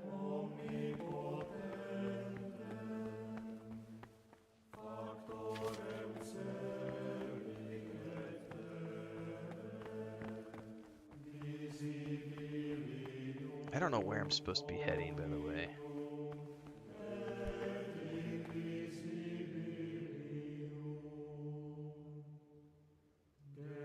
The scriptorum was upstairs, wasn't it?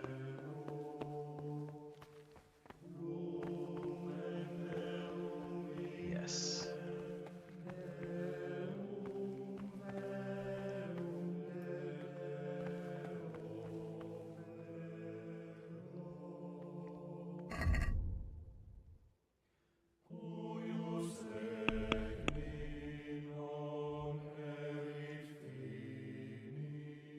Optional. Report to Brother Cyril, the librarian. That's gotta be him, the librarian.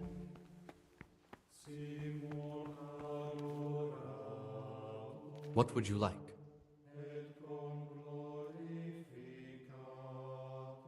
Is it possible to learn something about the other novices in the library?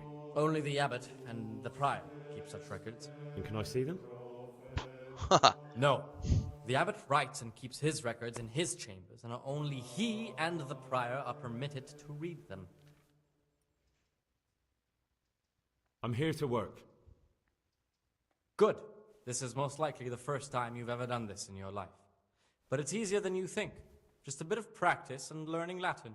Here's the original, and here are the blank parchments on which you'll copy what you read in the original. Is that clear? Then you may begin, and try not to make a mess of it.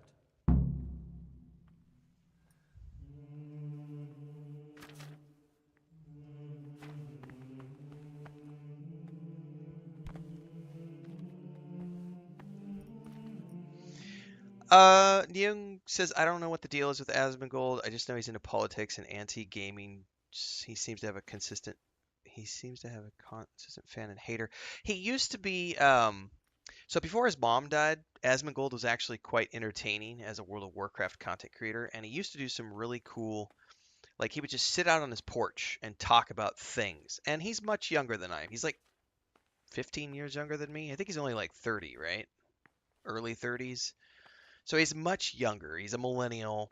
He has a completely different outlook on life than I do. And he used to be entertaining. I found his content, 6 years ago, entertaining. Then his mom died, and he just sort of went off the deep end. And, that's normal for someone when they suffer a great loss. And he just sort of lost himself in becoming the monster that everyone wanted him to be, meaning that, people on the internet, when you're someone who has millions of followers, and I think you can look at every content creator out there that has millions of followers who has a persona. And I'm speaking specifically about the guys who have personas. Asmongold, Nick the Merc, or whatever his name is, Tim the Tatman, Asmongold, Dr. Disrespect, all these guys who have personas, Kai, like all these guys, once they get a persona and they have millions of followers, they just become, it's all about being as obnoxious, outrageous, sensational, and crazy as you can be to generate views and clicks and to get the reaction from your audience, and so you get into that thing. And once you become that reactionary content creator, you become a character. And once you become the character, that's it. You're done. Like, you have become the thing that everyone loves to hate. And so if you feed that beast, that becomes your content. And unfortunately, that's what has happened to a lot of the big content creators.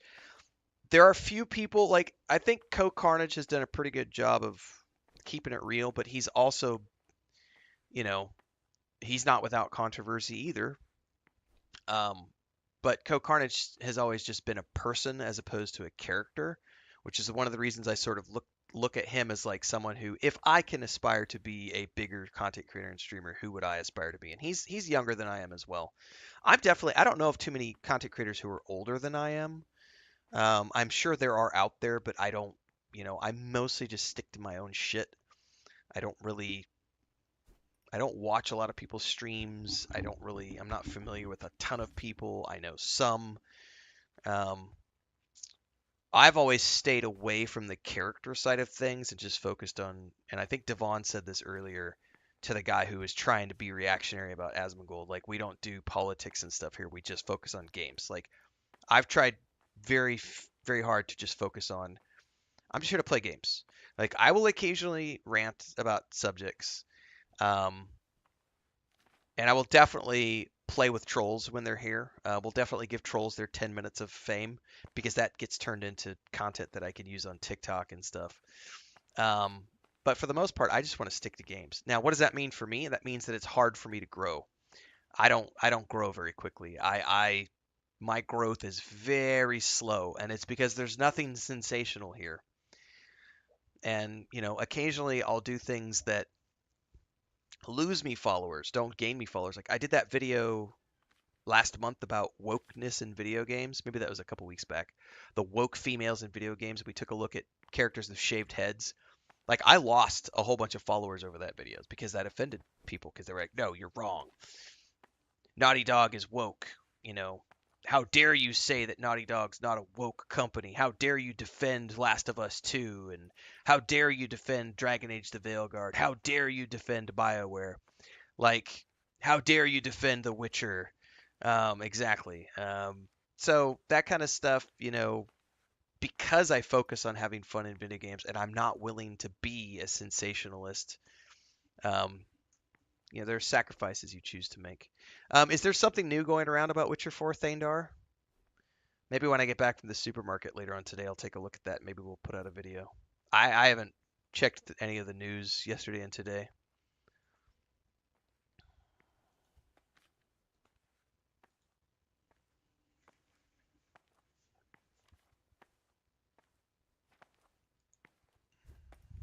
All right.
My boy, what have you done? This is a disaster.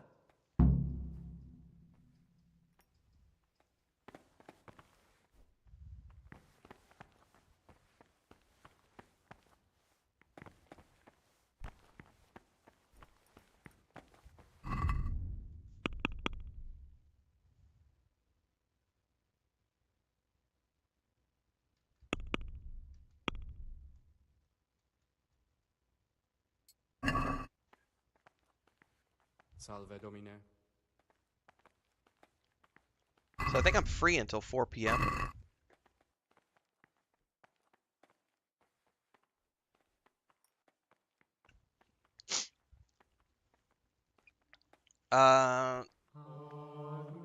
Thandar says there's a new piece of content out. People are ranting about how The Witcher 4 is going to have story content of females in a medieval setting.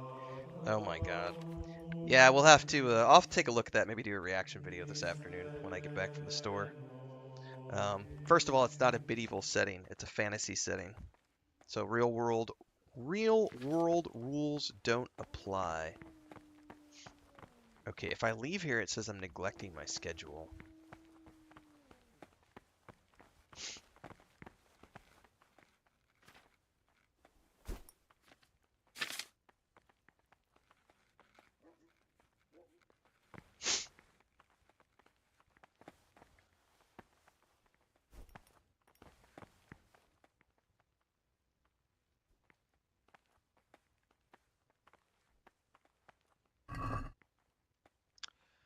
Oh, that's stealing. I definitely don't want to steal the books. Just wanted to read them if I could. Forbidden books must be in that cabinet. The books stored in there aren't for your eyes to see.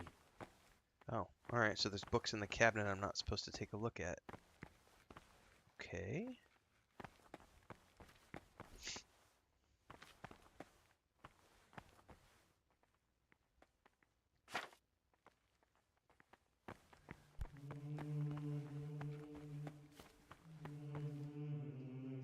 Praise be to Christ, brother.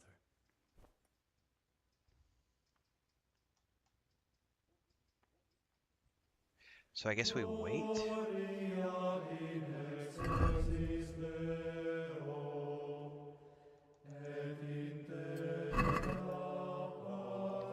4 p.m. afternoon worship.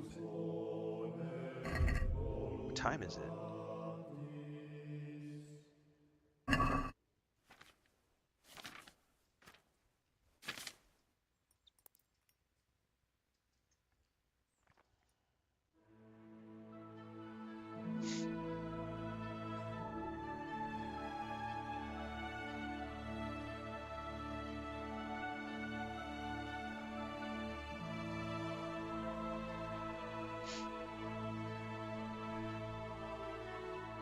Oh, they're definitely afraid of women, Thandor.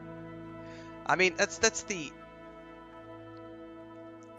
it's the insult is the insulting word that people use is incel, right? Someone who is I forget the exact terminology. I believe it's I'm gonna go look it up right now. It means something along the lines of involuntarily celibate, I think is what incel means. If I had to look up the technical definition. Um, and it really just relates to the world is a very difficult place that we live in right now. And for a lot of people, it's very expensive. They have jobs they hate. They are not in a position to live the life that they want. Um, and so as a result, they're angry. And, everybody's angry. But the thing is like we all have reasons to be angry. Like there are lots of reasons to be angry, and lots of people have different problems affecting them. And it's really easy to allow yourself to get into this wallowing in self-pity, of being angry with everything. Oh, it's definitely a first world problem, Nugian, because here's the thing. I live in, so my homestead, uh, this is going to be a great discussion. We'll take a break for a minute and discuss this. Actually, we're going to Peace pause be for a with second. you. I don't want to get caught here.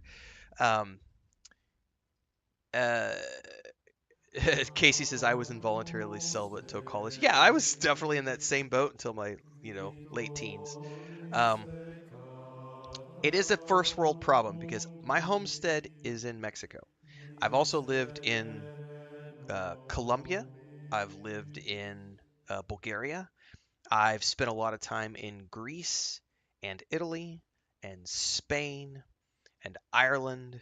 I've spent a lot of time in many countries around the world. And the only place where the incel issue exists really is the United States. And to a lesser degree, Canada and the United Kingdom. I'm not sure about Australia, but it seems to be a first world problem because here where my homestead is in Mexico, we don't have this issue. There's no incel issue in this country. There's also not an issue with um, uh, I got to think about how Bill Burr. If you're not familiar with the comedian Bill Burr, you should watch some of his stuff. It's brilliant. He talked about how he went to India on a tour. He was in India doing some stuff, and he says there's no better like viewpoint. There's no better way to shine a spotlight on the problems that exist in the first world when you go to a country where you go there and people are completely dirt poor, and you realize that things like air conditioning that you take for granted are a luxury item. And he says you come back from a country like you go to India, and he says you spend a couple of weeks there, then you come back and you land in LAX, which is the airport in Los Angeles. He says you land in LAX and you're immediately bombarded by a bunch of 350-pound fat people who are screaming about how, you know, don't fat shame me. I'm beautiful even though I'm fat. I'm I'm I'm perfect just the way I am. And meanwhile, in this other place, people are starving to death, bathing in dirty water. They don't have air conditioning. And then you come to LAX, and people are yelling about how don't fat shame me. I'm a vegan. Don't eat meat. Where's my almond milk? Where's my oat milk? where's my blood over? How dare you discriminate against me because I don't eat meat or because I'm fat or whatever. Like, and it's not just the US. I'm just saying it is a first world problem because when you go to countries where people are trying to survive and trying to eat, trying to find food and just clothe themselves and get basic running water and drinking water and clean drinking water, and they have to deal with parasites, and rabies is still a thing, and they still have polio, and they still have all of these issues. um, when you see all of this stuff in other countries and then you look at these first world countries where those things don't exist, the people who live in first world countries have nothing else to complain about other than video games because they're not trying to survive on a daily basis. So, you know, those issues don't exist here where my homestead is because people are still very much in a, the middle class is emerging in this country. And so, we don't have that issue. People are not focused on, fat, how dare you fat shame me? People are still trying to, you know, survive and get air conditioning and things of that nature. So it's like the problem with angry people like Asmongold, it is very much, and not just him, but those types of content creators and that type of a mentality, that's very much a first world thing. It doesn't exist in the rest of the world. It doesn't. So yeah, it got me off on a tangent. Having the discussion with monk chanting is surreal. It's a social media problem. Yeah, social content has definitely played into it. My brother and I had a really good discussion. My sister has kids as well, but um, my brother and my sister both obviously do not allow their kids on social media. Um, my my sister, I have a niece who's 15, 16. She's going to be getting into it soon. I genuinely fear, so for kids who are going to be coming up in today's generation who are going to be, you know, who are going to start getting onto social media because I use it for my work, but it's like we talk about like a tool, like a hammer is a tool. And a hammer can be used for many useful things. You can build a house with a hammer. You can build a business with a hammer. You could build a cat shelter. You could build a chicken coop. You could do lots of cool things with a hammer, but a hammer can also be a weapon in the wrong hands. A hammer can do really bad things if it's used incorrectly. You could break your finger. You can hit your knee and accidentally break your knee. You can do a lot of bad things. And so social media is like a tool that can be very useful in the right hands, but also very deadly in the wrong hands. And the problem when you give certain people or children unfettered access to social media, it's bad. It's so bad. So yes, there's definitely a social media issue at play. Anyway, um, it's it's a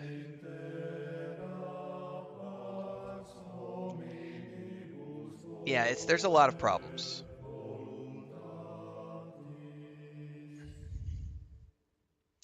Correct, Young. When you have cultural appreciation for different cultures, it generally leads to a better way of thinking and a better outlook on things. Anyway, get to the church for prayer and mass.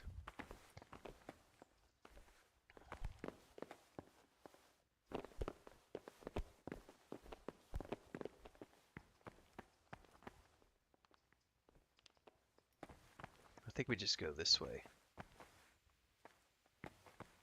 I haven't seen...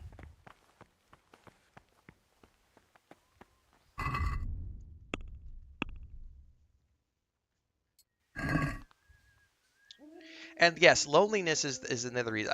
We were talking about that earlier. Everyone's angry. These guys are very angry. And because they're angry, they're lonely.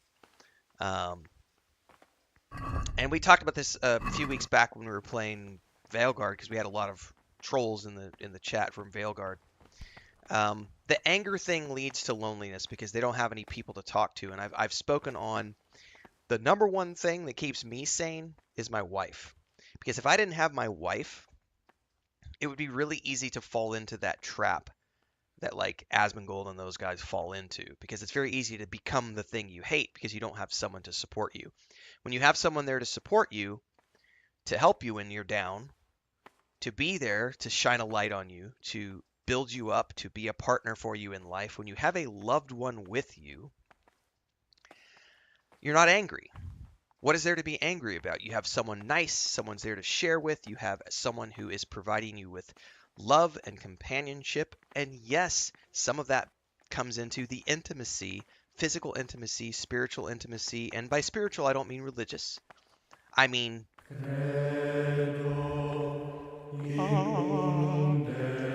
when you have someone to share your life with, it adds joy to your existence. When you don't have that, it's very easy to continue to be angry and etc. And if you look at most of these angry streamers, they are not in a relationship. They don't have mothers. They don't have girlfriends. They very often, if they do have a father figure, the father figure is very distant. Is it coincidence? No.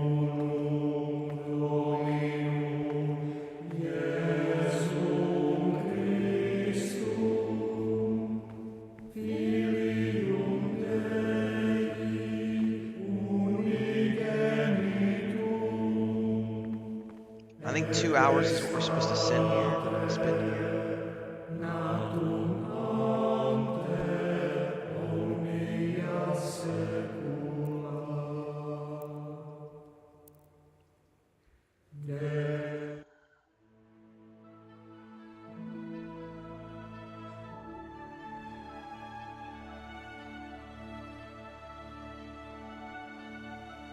I gotta figure out how to get this guy alone.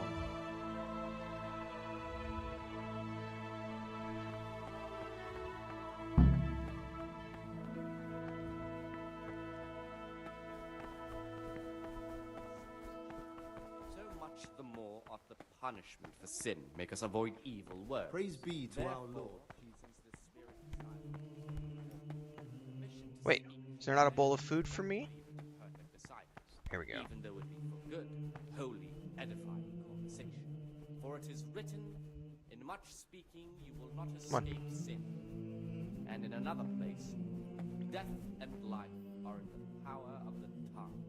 For speaking and teaching belong to the master. The disciple's part is to be silent and to listen. For that reason, if anything has to be asked of the superior, it should be asked with all the humility and submission inspired by reverence. But as for coarse jests and idle words, or words that move to laughter, these we condemn everywhere with a perpetual ban. And for such conversation we do not permit a disciple to open his mouth. The rule of Saint Benedict, readings on humility. The first degree of humility is obedience without delay. This is the virtue of those who hold nothing dearer to them than Christ, who, because of the holy service they have professed, and the fear of hell, and the glory of life everlasting, as soon as anything has been ordered, how have I been poisoned? Receive it as a divine command. Someone poisoned my fucking food. But this very obedience will be acceptable to God and pleasing to men.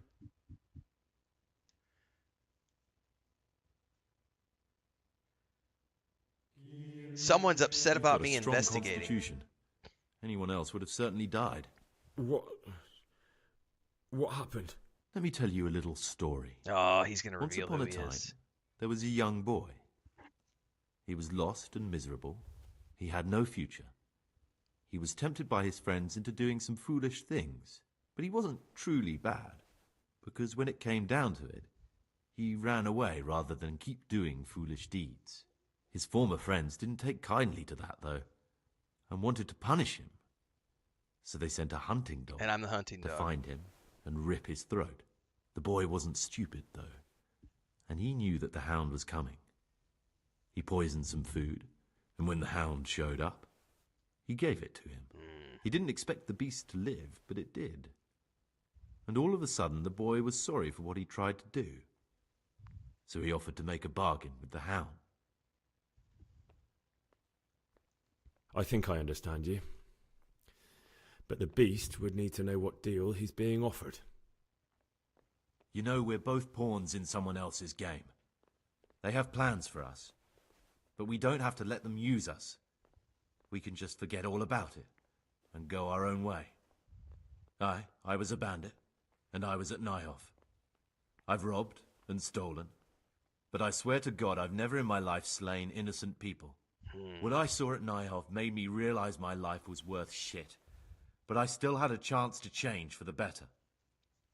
Here in the monastery I've had plenty of time to think things over, but then you showed up and fucked it all up. So the evildoer changes his ways and finds God. What exactly are you proposing? Both of us can leave this place. You can go back to your people, and I can go somewhere where I can live out my life in peace, and no one will try to kill me. If we work together, we can both get what we want. This is a great question. Metallica says over in Twitch, what's the problem with veganism? They don't hurt anybody, and India has a lot of vegans as well. No one said there's a problem with veganism at all. But here's the reality of your proposition. Veganism only exists in first world countries where people have the option on what they choose to eat. You might say that India has a lot of vegans. India has religious reasons for not eating meat. I would challenge anyone who is a vegan to go to a country like Mongolia. Go to Mongolia and try to live your life as a vegan. Please just try it. It's impossible. You cannot live your life as a vegan in Mongolia. And the reason is because when you go to places like Mongolia, you don't have almond butter and vitamin B12 supplements and peanut butter and protein, turkey, what is it called? The fake bacon burger, the fake turkey burgers. Veganism is a first world construct. It really only exists for the most part in first world countries and first world cities where you have the option to pay lots of money to be a vegan. It is not cheap to be a vegan. So go to Mongolia and go live with the horsemen who live out in the middle of the countryside, and their diet largely consists of cow's milk, horse flesh, cow flesh, potatoes, and onions, because that's what the land provides. They don't have the option to be a vegan because there are no other food choices for them. The idea that veganism is this save the planet, everyone can be a vegan, it's going to be this amazing thing, it's a lie. It's not real. Veganism is a first world choice that people make, and it is generally considered a luxury choice by people who live in a place where they actually have the options. Now, India is a country where they have religious reasons for not eating meat, and so they have lentils and lots of spices in different places, lots of different ways that they could eat that aren't meat. But go to a country where there aren't those options and tell me that veganism is a legitimate way to live. It's not. There's nothing wrong with veganism, but you have to understand that veganism is a first world luxury. It's also something that's only existed as a general way of thinking and as a religious movement for the past 50 years or so. There have been vegans before that and people who don't eat meat for the purposes of I don't want to hurt an animal, looking at the Hindu as an example, who believe that cows are sacred. But as a general rule, there hasn't been a religious movement around veganism until the last 50 years or so. And the reason is because it's not a realistic way of eating for many, many people around the world, because most people who don't live in cities, most people live in rural countryside areas where they don't have the option to have almond butter and almond milk and oat milk and gluten free and no, that's not. Go live with the Bedouins in the deserts, and they're literally drinking camel milk and eating camel flesh and living off of whatever they can scrounge from the desert. They're eating horse flesh. Like, there are not vegan options in the poor places of the world and the non-developed places. It's only a first world luxury thing. Now there are exceptions to that, but for the most part, meat, potatoes, onions, those are the core dietary ingredients for most people around the world. Like around the world, as a general rule, some type of meat, some type of potato or vegetable, stews. So yeah, I would love, if you want to be educated on the topic, I would love to get into this with people someday. It's a fascinating discussion. And yes, Lady Atara, you don't get all the nutrients you need without supplementation. So veganism is a great concept, but it is a first world concept that is it, and anyone who says that being a vegan is somehow going to save everyone, no, it's not, because you have to have supplementation. In a utopian world where we're all living off of like food from a tube, like in the Matrix, where all of our nutrients are like in some sort of oatmeal like mixture where you can actually, suck it down and you get all your nutrients from a lab. In that perfect environment, sure, we could all be vegans and no one needs to eat meat because we have a laboratory somewhere. Soylent Green. But yeah.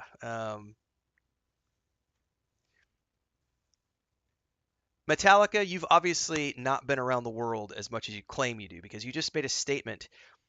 People can be vegan everywhere, and I don't think it's a luxury but a moral choice. I'm sorry, you're wrong. It's okay to be wrong. It's okay to recognize that you're not correct. It's okay to recognize that you need to educate yourself a little bit more. It's okay. It's all right. But you are wrong. Go to the middle of Mongolia and tell a Mongolian living in a yurt with his herd of horses and his herd of cattle, tell that person that they can be a vegan. I challenge you.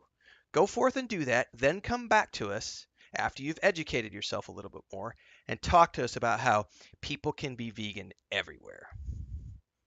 Seriously.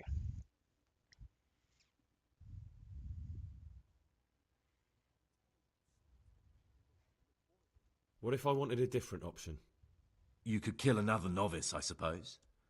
If Yeah, news of the Dribrom, I murder could got get into out that from too the because my monastery, family former are friends might farmers. believe So I'm if dead. you plow But a I'm offering field you a solution that to create doesn't require any soybeans, as an killing. example, you're killing Before every we make rat, a run every for it, shrew, every we'll snake. make it look like someone's killed Like me. your little tofu Loads that of you blood, eat, a your tattered almond scrap of my milk. habit, and Anybody who footprints claims leading that towards the almond river. milk, guys, you guys are got me on a rant No this one will morning. bother looking for my body there. If you've Then never we'll split created up. a field of You almond go for your trees bounty, and and I'll only get as almond far away from here trees, as I can. you have to kill every rat, every shrew, every mouse, every bird, you have to kill literally 500 different types of animals to create a field of almond trees to get the nuts that you want to use to make almond milk.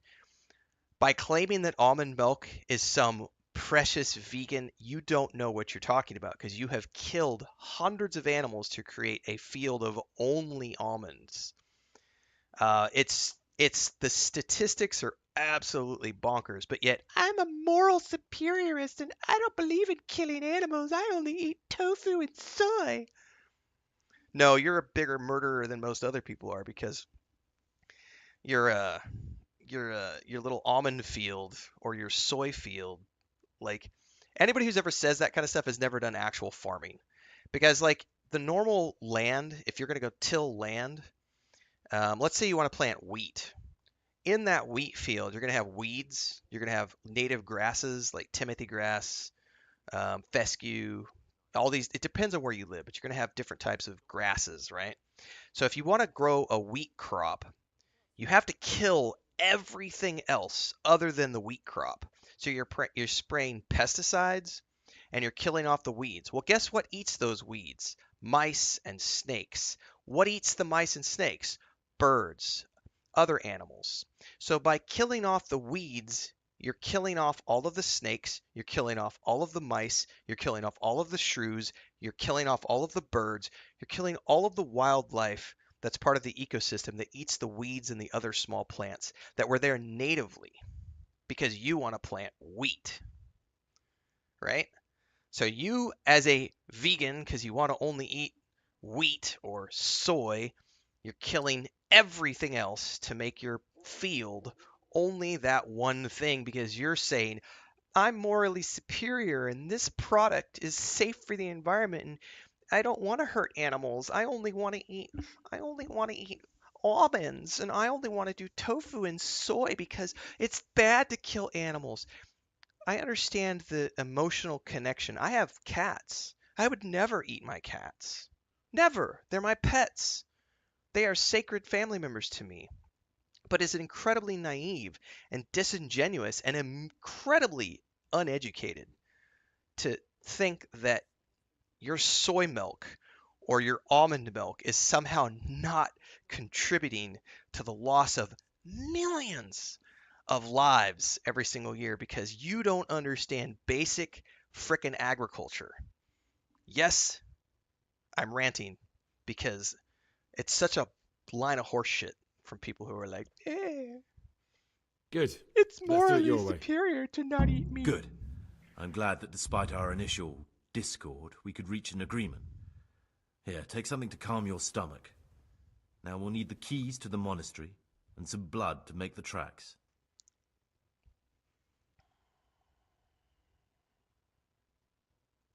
What are you going to do? I need to get ready for a long journey. Prepare supplies, get some normal clothing somehow, that sort of thing. You can escape in that habit, but I need to vanish as fast as I can. What do I need the keys to the monastery for? How else will we get out? This place is practically a prison. Now, how am I going to Getting get the this guy keys back might to be Radzig easy. if I'm agreeing to help him I know, escape? but Brother Solarius is a reformed thief. I'll bet he still has a few lockpicks lying about. If you know how to use them, they'll be worth finding. Or there's the hard way. Steal the keys from the prior. He carries them with him at all times. They both sound hard to me. Yeah, I'm hoping I can double cross But him needs later. must. And where am I supposed to get my hands on blood in a monastery? You'll find a parchment in the kitchen with a list of ingredients on it. All the things they're ordering. Add blood for making soup to the list. And when it's delivered the next day...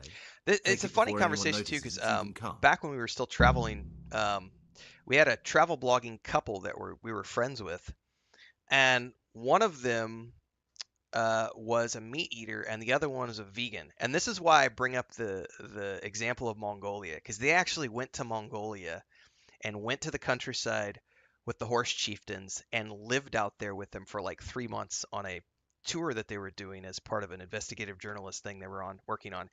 And she had to eat meat for the first time in like 6 years because there was literally no options. She literally lived on potatoes, cow milk and horse milk, horse flesh and cow flesh, and like these bone broth soups that they would make living in the yurts. And she literally came back from that trip and said, I still want to be a vegan because I don't like the idea of killing animals. But after spending time with these people who roam the land in the mountains and live off the land, I realized that they don't go to the supermarkets.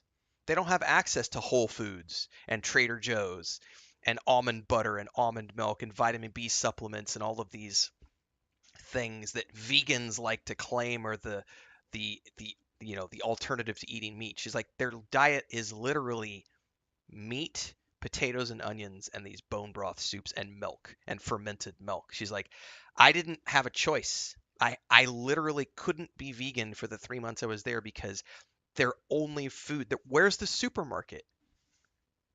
We're literally 300 miles from the nearest supermarket, living with a tribe of horses. A herd of horses and a tribe of people that are in the middle of nowhere in the mountains. Where are we going to get our vegan food from?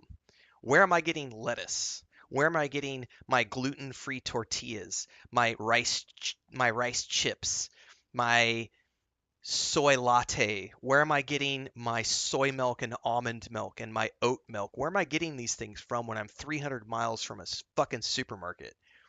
Like I will fight vegans every single time because they are completely, for the most part, again, exceptions to the rule, like Buddhists, again, but they live in a place where they have the option. When you talk about people who don't have the option, That's what we're looking at. We're looking at the people who have no other choice. Like, you tell me how those people are supposed to be able to have access to non-meat products. Tell me that. You solve that problem. You tell me how they can be vegans, and maybe we can sit down and have a conversation one-on-one. But if you can't figure that problem out, your idea of, I'm going to be a vegan because it's morally incorrect to kill an animal, you don't know what you're talking about. You're literally part of the uneducated. What are you going to do? I need to get... All right, that's everything I need to know. I can Horse get flesh started. is tasty, by the way. Come and see me Horse once meat you is have the everything. best red meat I've ever And had. try to be as fast as you can. And Gregor, thank you.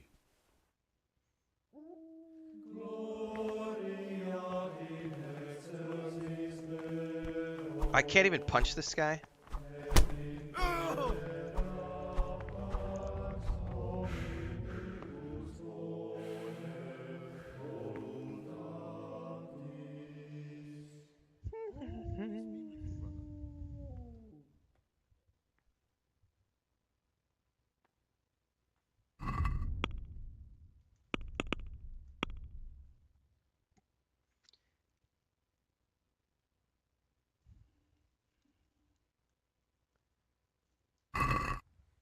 God be with you.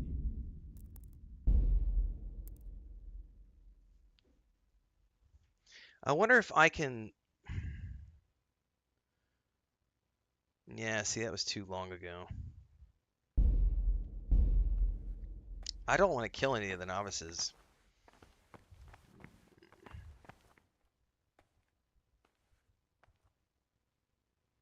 DJ's Priest says, if you don't kill an animal, wouldn't it just slowly die and painfully die anyway? Or be eaten. I mean, the food chain is the food chain for a reason. Like, pretty much everything on the... Not pretty much, it is fact. Fact is that everything on this planet is food for something else. So they either die of parasites, they die of infections, they die of diseases that they don't have medicines for. The only reason we live so long is because we are outside of the food chain for the most part. We have modern medicine, we have things that cure diseases, we have vaccines. Yeah, Ashley, just tell the lions it's morally incorrect to eat you. I'm sure they'll totally understand.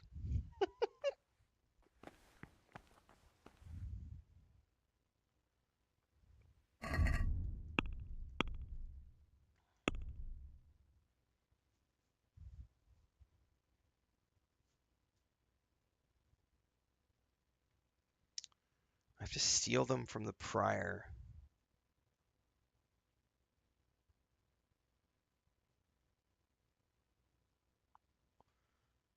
Kitchen. Oh man, this is all related to like thieving stuff. There absolutely is, Kree.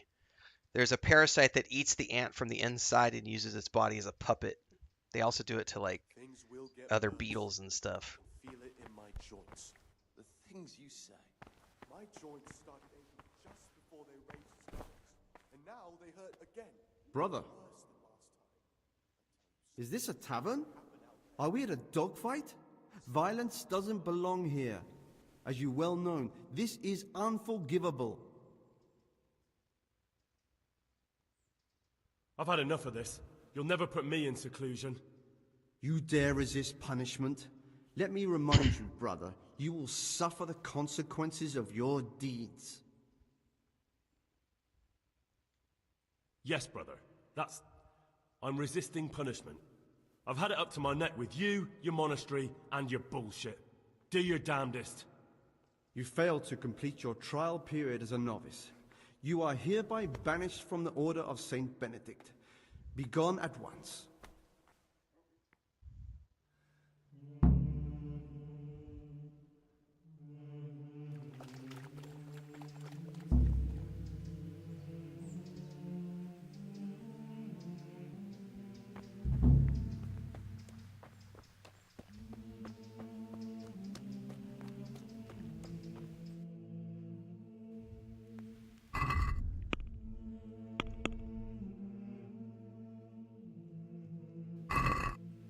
Yeah, I would have no way of getting to him. I think I just need to reload because now I know what I know.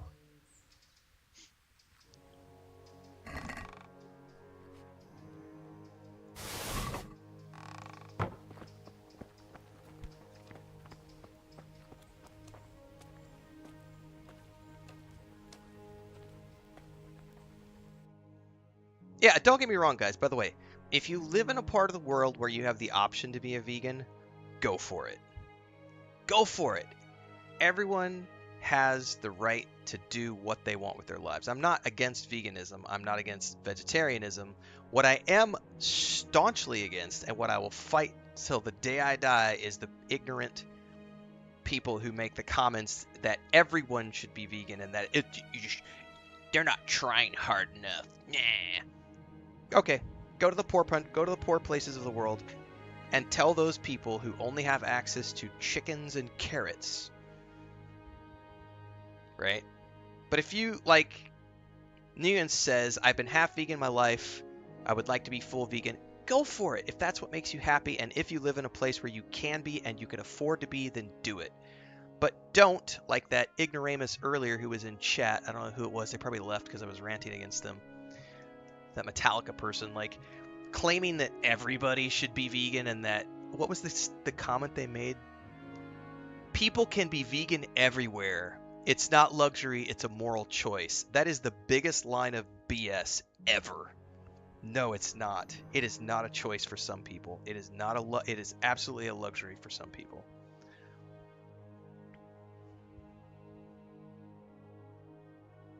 It's so ridiculous. It's literally saying that everyone who eats meat is morally reprehensible and is a bad person. Oh my god, that is the most uneducated statement ever.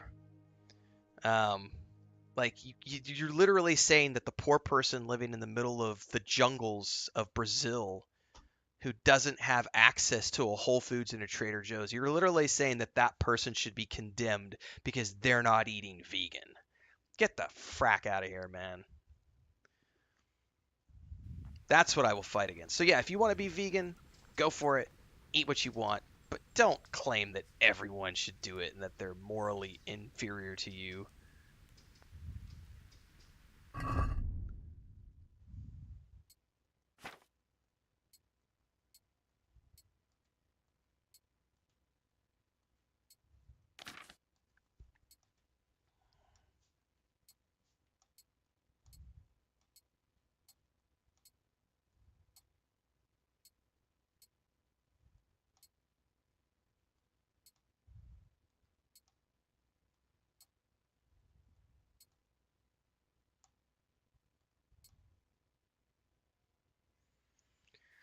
Now the question is,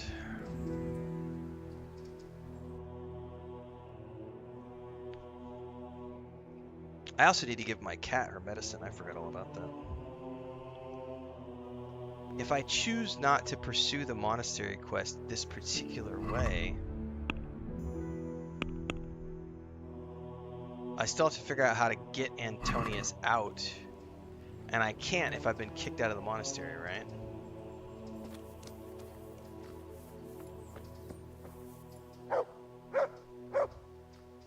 Let's sleep and see what happens.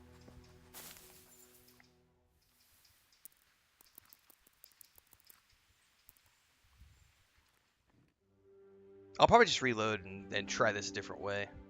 Oh, am I gonna get kicked out? I can't sleep in this bed, probably. Hey, do you think you own the place? Snoring here? Clear off! Maybe I can put my feet up for a while. Well, get out of the way, peasant.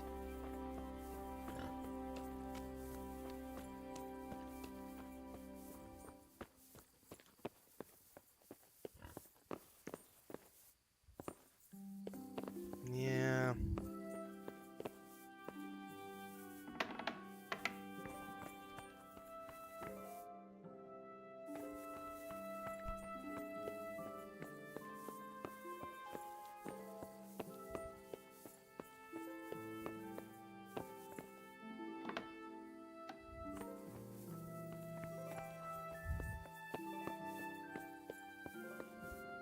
Wait, are those the novices? Novices? Hang on.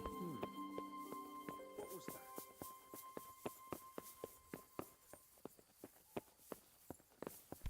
No, those are just normal people. I guess you have to be inside of the...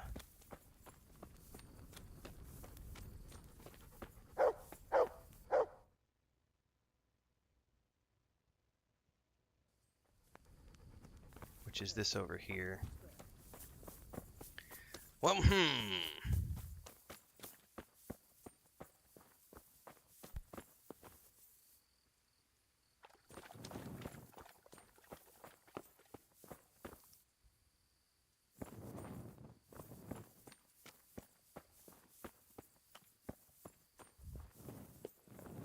I'm pretty sure we could Google it really quick, TNK.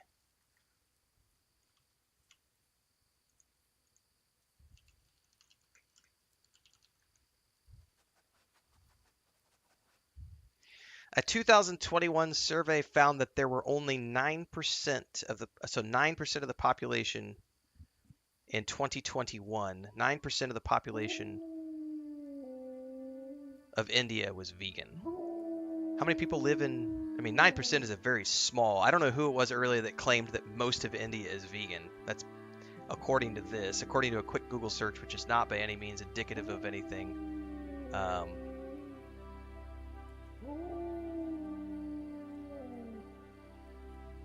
How many billions of people live there? 9% is nothing. It's definitely not a majority like some person claimed.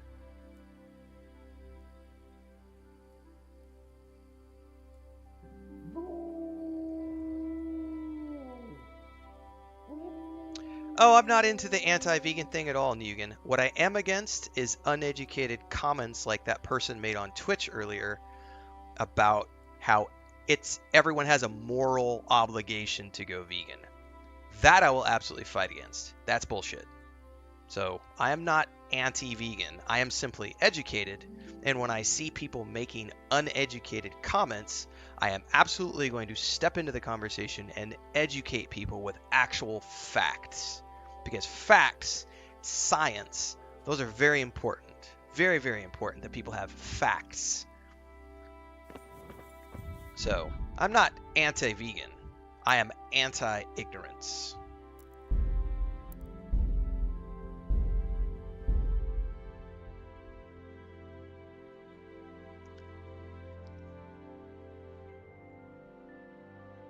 Anti-hypocrisy, says Thandar? Yes, I'm anti-hypocrisy. That's another way to look at it.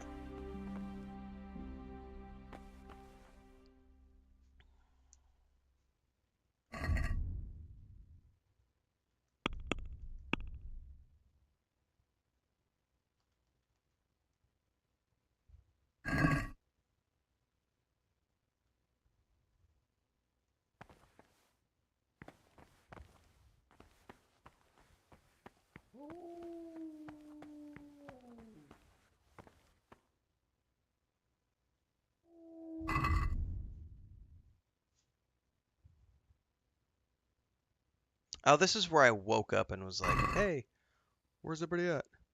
What is there? Is there a save before this?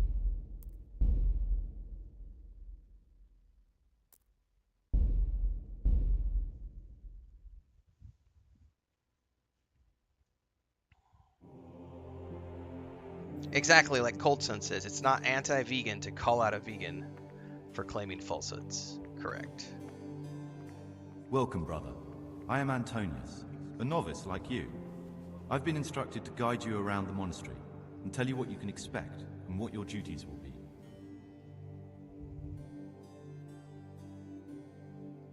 Would you tell me something about yourself? All right, Pippin, you're awake, Mama? I'm a It's time for novice your and I'm medicine. here because I'd make a poor merchant.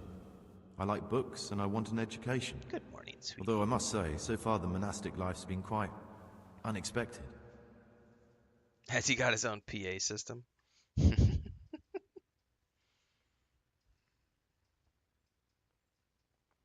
Thanks for helping me out during the ceremony. I had no idea what I was supposed to do. You don't know Latin, do you? Don't worry. Work in the scriptorium will teach fast enough. Why exactly are you here? Was it your choice? Or did someone force you to come? Chris says, unless I'm cremated, I'm going to be eaten also. Correct. I will be definitely... I don't plan on being cremated, so something will eat me for sure. Well, it might be worms, it might be chickens. Chickens are vicious, man. Chickens and pigs. They'll eat anything. It was my choice. For a common lad like me, it's the easiest way to get an education and do something worthwhile with my life. It looks like we're both here for the same reason. I think we'll get along. All right, give me a second, guys. I need to take care of my cat because she's a little bit. We're about 30 minutes past her time to get her meds. Thanos, excuse me, Transcend says I'm going to be ejected into space.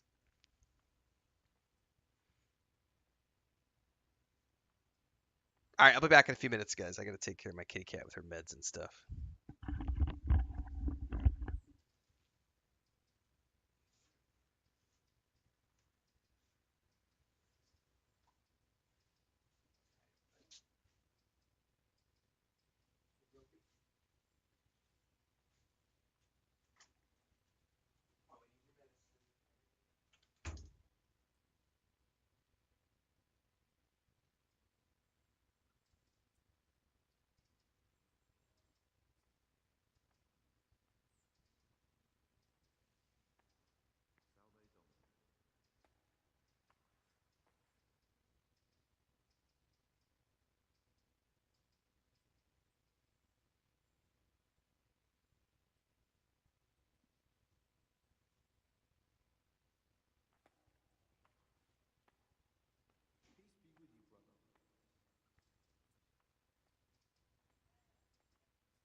All right, guys. I'm actually going to go ahead and wrap it up here. I will be back here in a bit. We got to go to the grocery store, and I kind of lost track of time. So I'm going to take care of my cat, give her her meds, everything, and then Chris and I are going to run to the shop, get some supplies, and then I'll be back, and I'll come back. We'll do some more Kingdom Come Deliverance here in a bit. So it'll probably be like an hour and a half, maybe 2 hours. So just stay tuned to social media, Discord, all those places, Twitch, YouTube, all those good things. We'll be back in a bit.